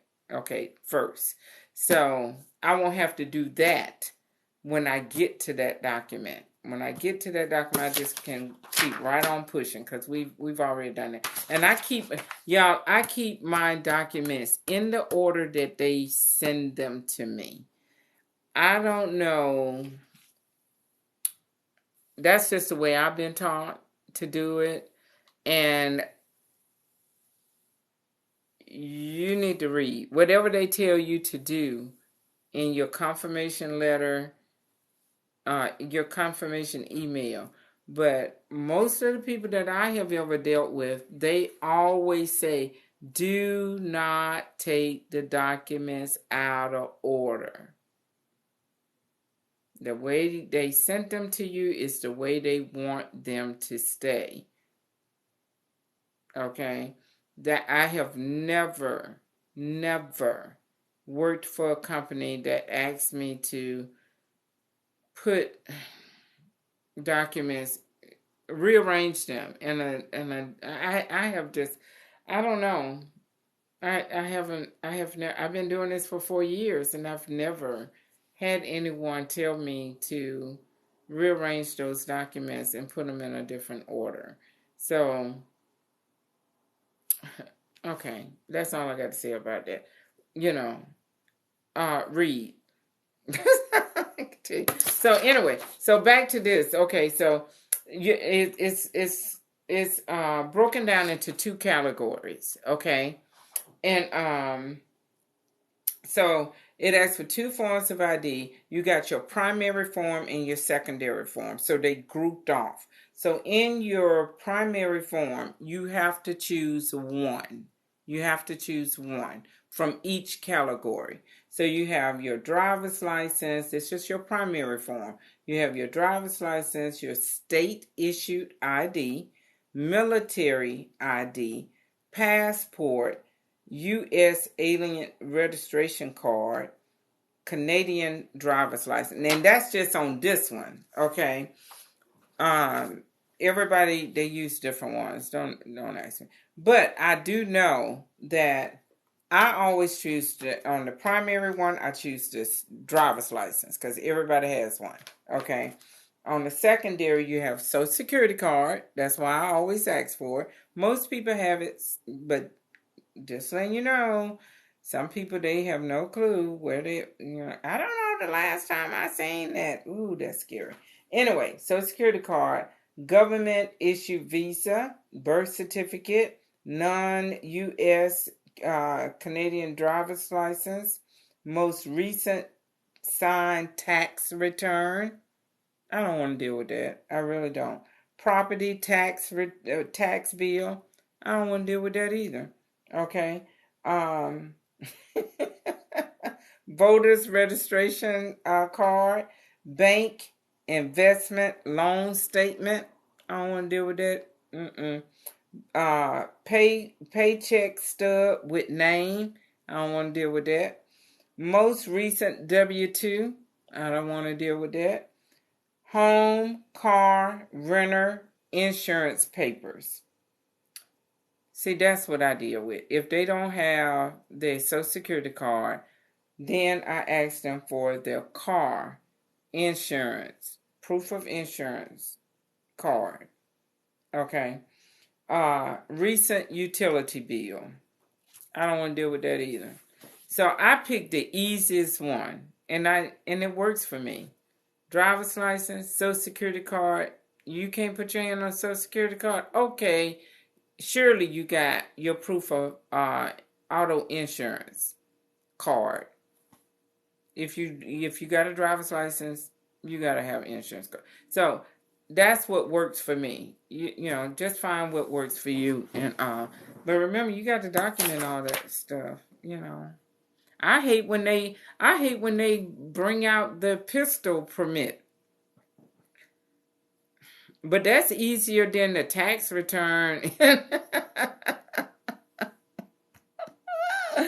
Oh, Jesus.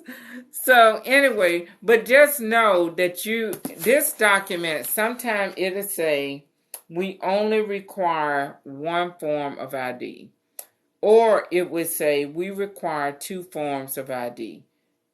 It's not going to ask for 3. So it's going to ask for the most part 2. And because you don't have the documents yet,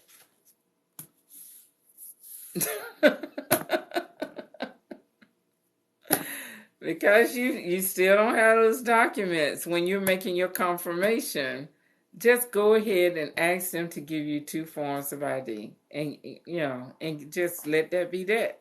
Yeah, it's always better to overdo than underdo. Okay. So when you get the documents and it says, we only require 1 form of ID, it's okay. It's okay. You got two. They're going to give you two. Don't say nothing about it. Take it. Document what you need. Send it off. It's no big deal. It's no big deal. It's better to have two than have.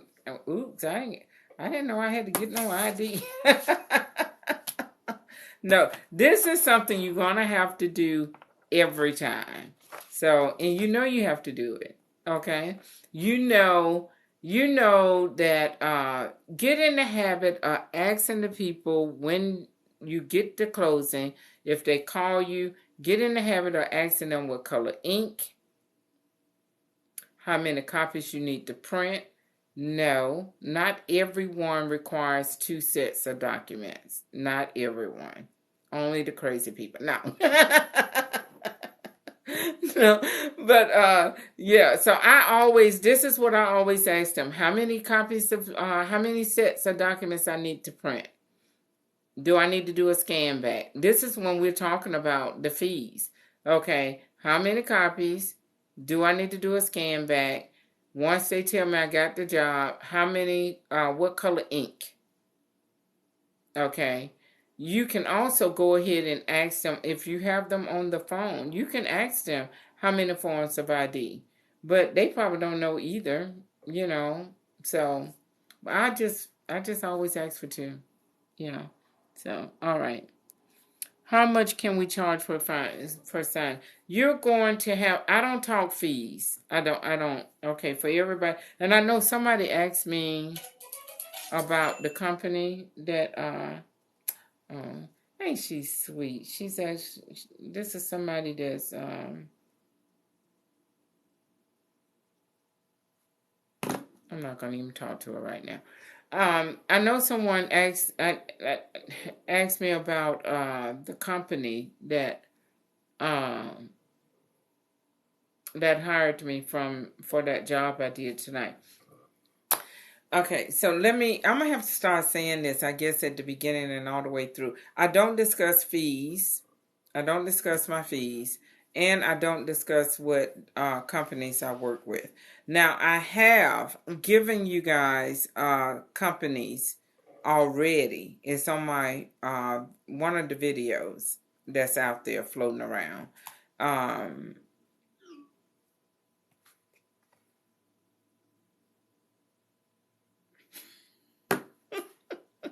It's out there. I gave you guys some companies, some places to sign up for, and some companies to sign up with, and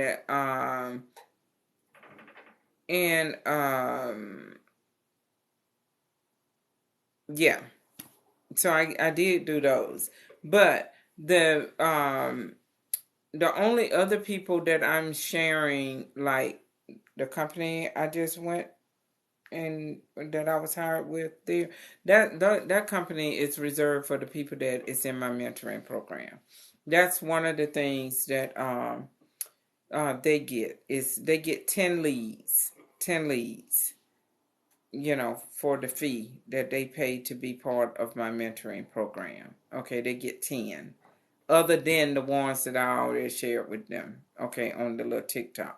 So they get 10 leads. They also get to go into the my private Facebook group. And over there, I will share with them other stuff that I don't share with y'all because they're in the mentoring group. Yeah. So, and we don't know how long that's going to last.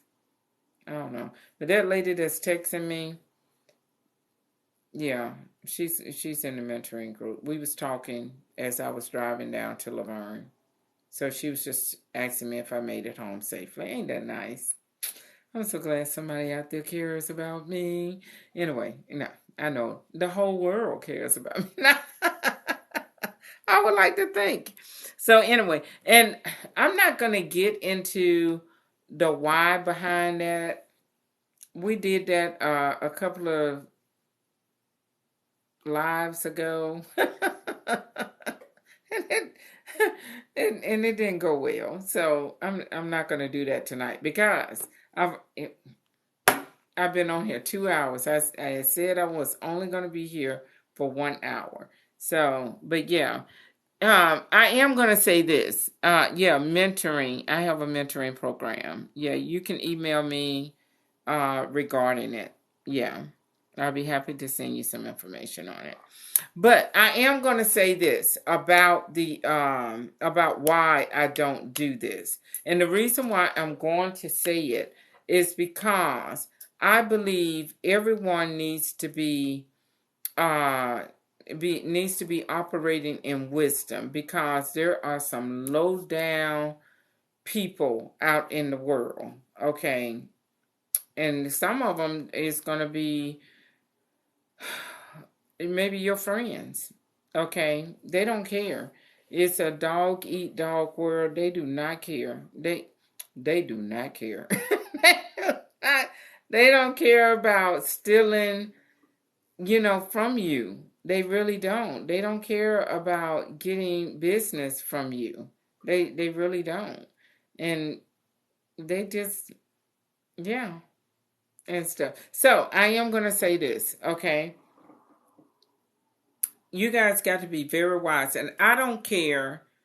You might have said it, and or later on down the road somebody might say it to you. Well, there's enough business around here for everybody. Well, that's true. That is true. That is very true. But you need to operate in wisdom. Okay. I'm willing to talk to you guys and share with you about any and everything. Don't y'all, is the curly girl, is she still here? Or Miss Brown, are you still here? Somebody need to remind me, because I'm getting ready to leave. And I definitely want to tell y'all about, the free resource where you can learn about those documents. Okay, so one of y'all need to remind me. Don't let me leave without telling y'all that. Okay. All right, Miss Brown, there she is. Okay. All right. So, the mentoring, not the mentoring, but, yeah, that was the other thing, the mentoring, but the fees and my sharing with you. Thank you, curly girl. Okay. So this is the thing. Okay. This business is very, very, very competitive. Very competitive. We have got to learn to operate in wisdom. I'm here, I'm sharing with you, and there's only so much I can share, okay? There's only so much I can share. You can't expect the veterans to just hand you everything on a silver platter, just everything, okay? I didn't get it handed all to me, and so I'm sharing with you what I can share with you.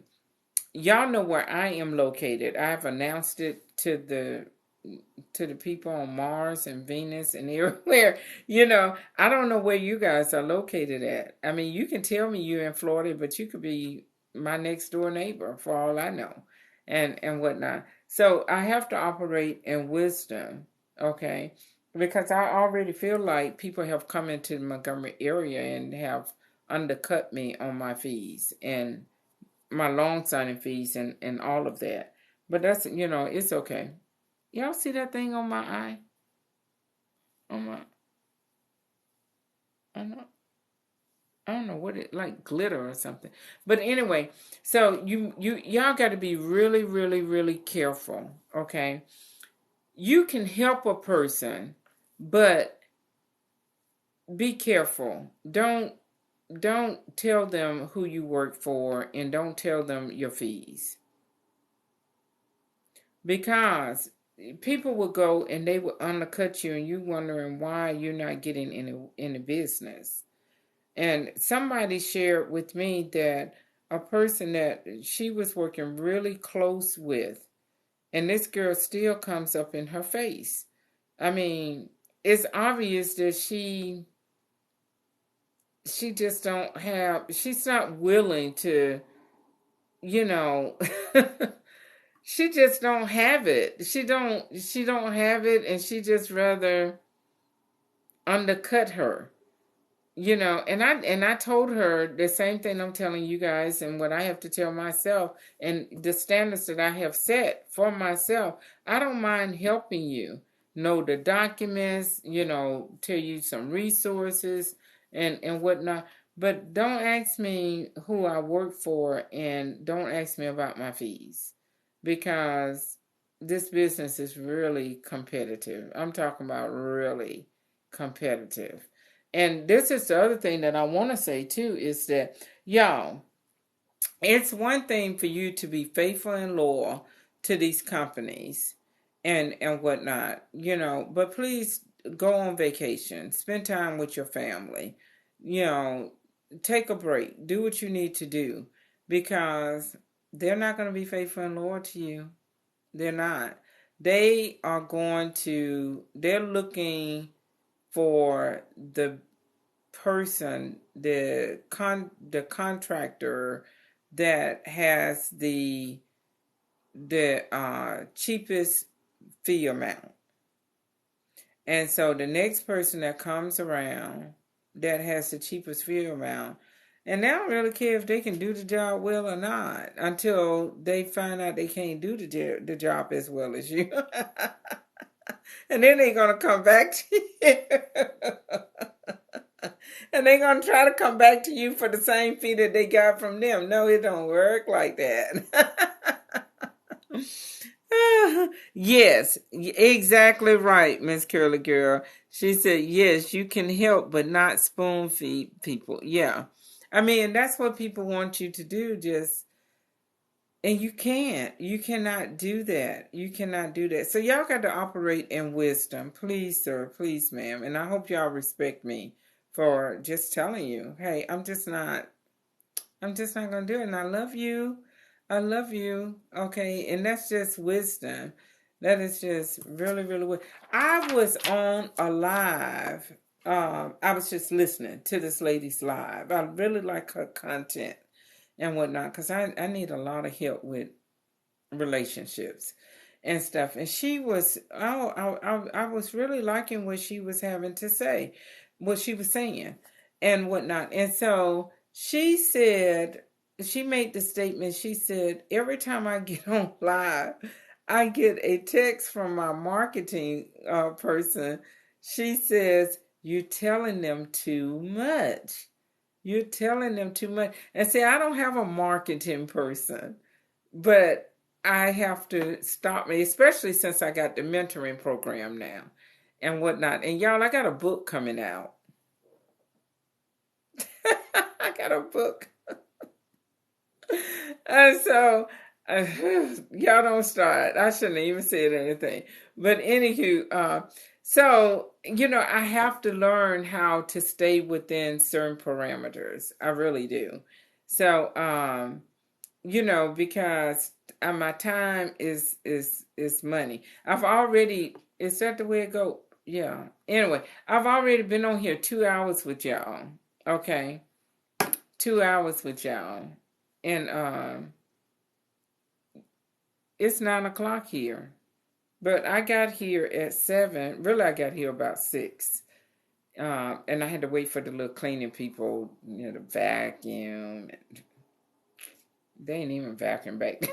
I was like, what about that? You missed a spot.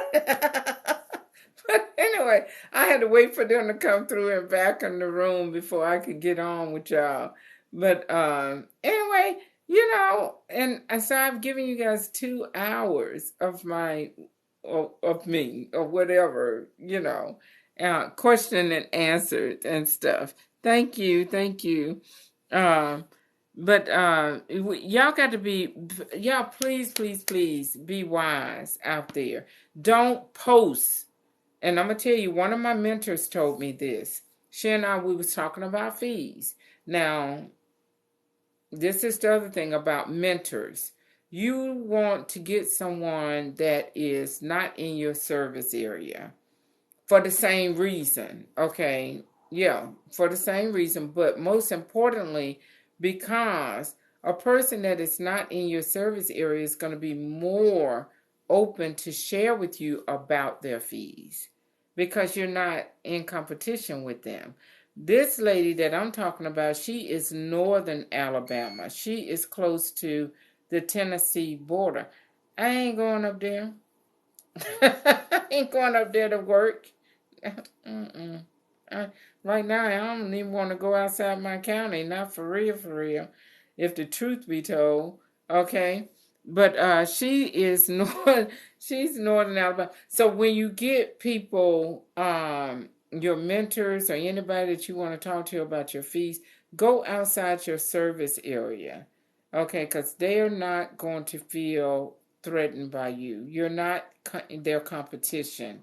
Okay, so this lady, she is northern Alabama, and she told me, we was talking about fees. This happened maybe a couple of weeks ago. Because remember, I was telling you, now I got to revamp my fees for, notarizing, just running around the city notarizing and whatnot. So I reached out to her to talk to her about it. And she said, well, Cheryl, go on to my Facebook page. I said, you got your fees over there? She said, oh, no. You are so right. She said, I had them over there. I said, you had to take them down, right? Because people were stealing. She said, exactly. People was undercutting here. And she had to, y'all don't post your fees. Do not post your fees on your Facebook page. None of your, so don't do it. Y'all, don't do it. Tell them they had to call you. Yeah.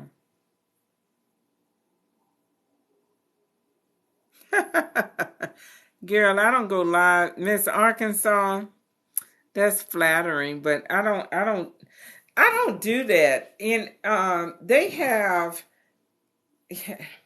I'm gonna tell you, I considered it because I got to thinking about it, and I said, you know what? That might be a cool idea. It's that kind of like being on Zoom where we can hear each other and all of that. I might do that one day. Might. might. So, anywho, those are just some things that you guys please take in consideration when you are setting up your business and when you are operating, because people are just, they don't care about you. They don't care about us. They don't care about you. They just all about, it's a selfish world. It is just a selfish world out there. It's just all about them. They don't care. They will befriend you and whatnot just to steal from you. It's sad. It is really sad. So, oh, okay, Alaska. Ooh, hey, how are you? That's, wow. That is nice. I know it's cold there, isn't it? I don't like the cold. I don't like the cold. I had a friend of mine said that she did a cruise up there, and she said it was just beautiful. Now that I would love to do. I would love to do a cruise there. Yeah, but I don't like the cold. I'm I am believing God to let's see. It's okay right now here in Alabama. I can deal with it. Become January, February. I'm gonna need somewhere warm to go. I don't like bungling up with coats and boots and y'all. I'm still trying to wear sandals. Reminder. Oh, reminder. Thank you. All right. So, cherry on top. Thank you, curly girl. Oh, you got to love him. Okay. So, yeah. So, the free resources. Okay. So, your most important job. This is your job. You have two jobs.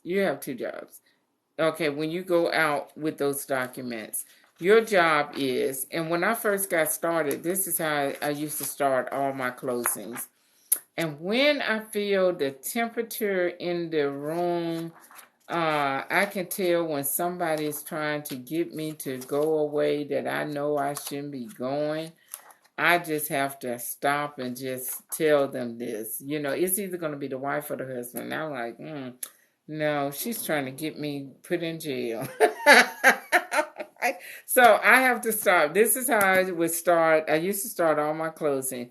That my job is to confirm that you are who you say you are. That's why we ask for the IDs. That's why we ask for copies of the IDs.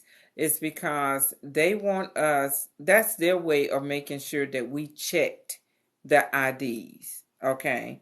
So just in case you was wondering, that's, yeah. That's why we have to document them. There's some companies that they don't want copies. They just let you document them. Okay. So I would start off telling them that my job is to confirm who you say you are and to witness your signature on the documents. I am here to get original signatures on those documents. And the reason why I say original is because they've already done electronic signing of those documents, and they're going to tell you that. I don't understand why you got to come because we've already signed all these documents. Yes, ma'am, but they sent me to get originals. Okay.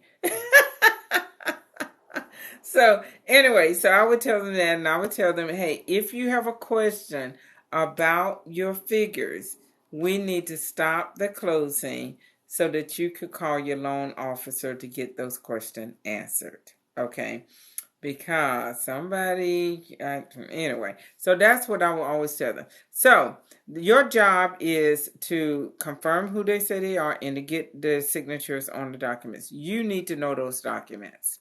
You need to know what they need to do on those documents and what you need to do. You need to know your role and their role.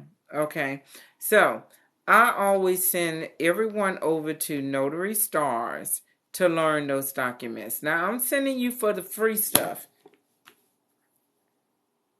Yeah. One of my little friends, I call her my sister now. She's from TikTok, and we've become real good friends. I call her my sister. She sent me an email about Notary Stars. Hold on, y'all. They got a special going on. Some little discount. I thought she sent it over. Let's see. I did say email. Hold on, y'all. Hold on. Bright and early this morning, she sent me this. Here it is. Okay, so over on Notary Stars, I send you over for the free stuff. Okay, Notary Stars have become so very well known. Okay, because he's doing such an excellent job over there. Training the notaries on how to execute the documents 100% error free, and that's what you want. You want to become a notary star. Okay, when you learn to execute those documents 100% free, that's when you are going to be the favorite in your area. Okay, they will just start calling you. Okay, within SnapDocs, it is my understanding that they can favor notaries.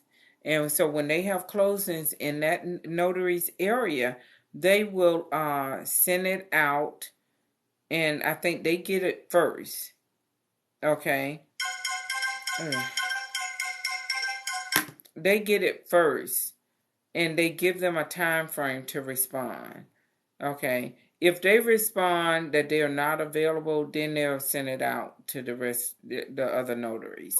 So you want to be a notary star. You want to be one that they favor. And how do you become that person? By executing those documents error-free.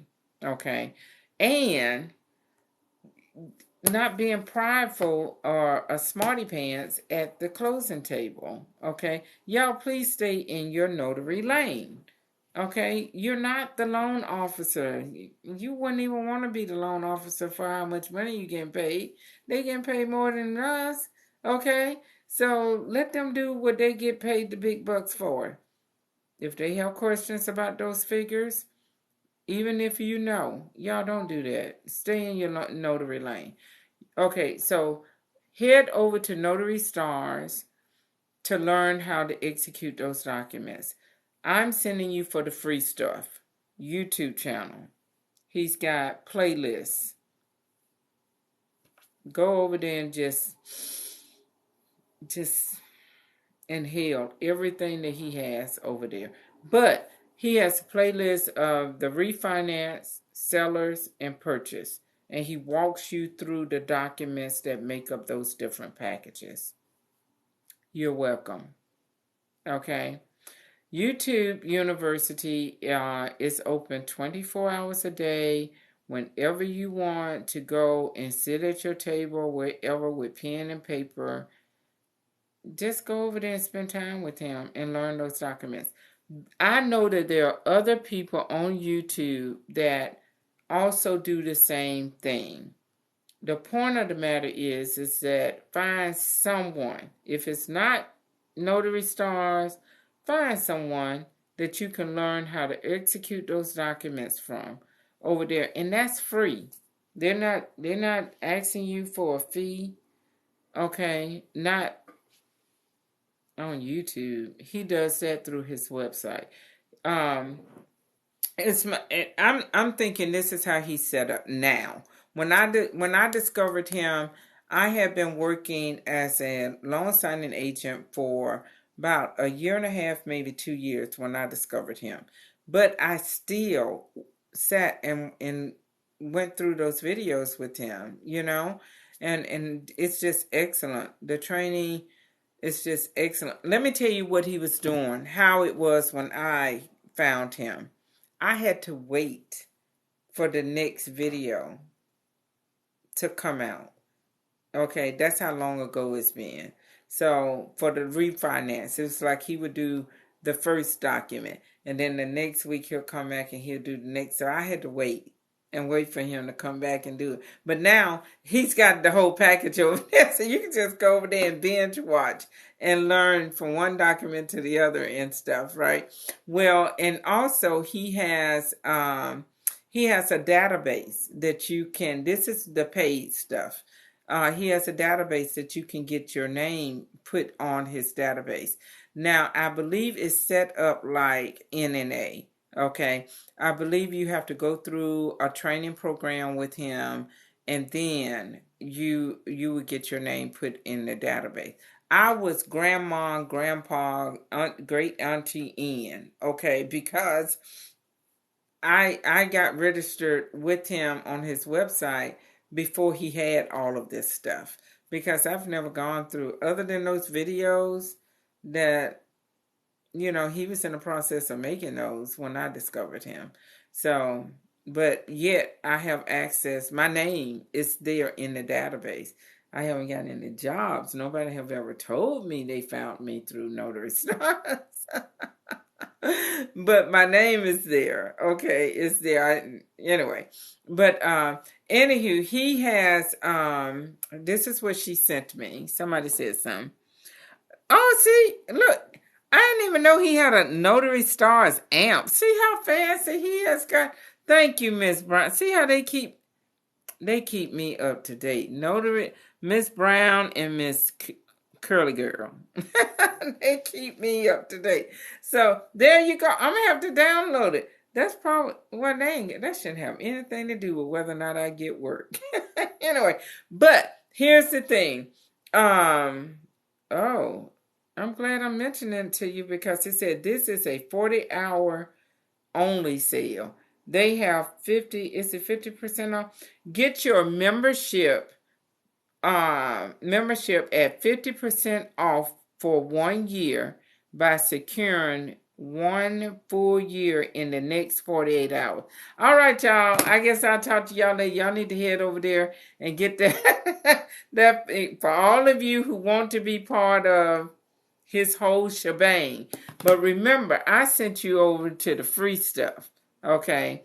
So that's up to you. I think he has these things off and on anyway. So if you miss it, don't feel bad. It'll come up again. And as I know it, or I'm quite sure Miss Brown or Curly Girl or um, um, my friend, my sister, she somebody will tell me. So and I try to do it promptly. Okay. So she sent me this morning. So you still got time. You still got time. But please go over there and learn those documents because he's doing a superb job. And if you can afford it later on down the road to be a part of his little system that he's got going on, because he is beginning to be one of those people like NNA, okay, where he is nationally known. He's coming up like that, y'all. Okay, I know that there are some databases where they would say that you can. It's got some kind of stipulation behind it as to whether or not you can be on a platform only if you've had training through through Notary Stars. I do know that. Okay, now which ones they are, I don't know. I don't know that now. I don't know that. I think he's connected. I think he's connected with Notary to Pro. I think he's connected with Notary to Pro. And Notary to Pro is connected with Notary Cafe. I do know that. Okay. So, yeah. But if you can afford to go through his little stuff, then do it. But I'm sending you over to the YouTube channel where everything on his playlist is free. Okay, so go over there, spend time learning those documents with him whenever you have a free moment. That's my recommendation. All right, y'all, let's go home. Let me go home. Y'all already at home, I guess, and whatnot. And we got another day. Yeah, we'll start all over tomorrow. So, okay, so now I got to download the Notary Stars app. Thank you. Thank you. Thank you, Miss Curly Girl. Thank you, thank you. All right, so this is what happened when you guys come with questions. Okay, y'all watch me go from slide to slide, repeating the same thing. But anyway, yeah. All right, so it was good. Thank y'all. You're welcome. You're welcome. So, all right. So hopefully, if I have a moment, tomorrow, I'll pop on. Tomorrow as well at some point. Maybe in the morning. Who knows? We'll see. All right. Bye-bye. Y'all be safe out there. Mask up, America. We still in this thing. That's not what I want. Yeah, we're still in this thing, and I don't want to read about y'all, okay? Not like that, okay? So be safe and be careful. All right. Bye-bye. I appreciate each and every one of you. Thank you for following me on all the social media platforms. Thank you. I appreciate you so much. All right. Bye-bye.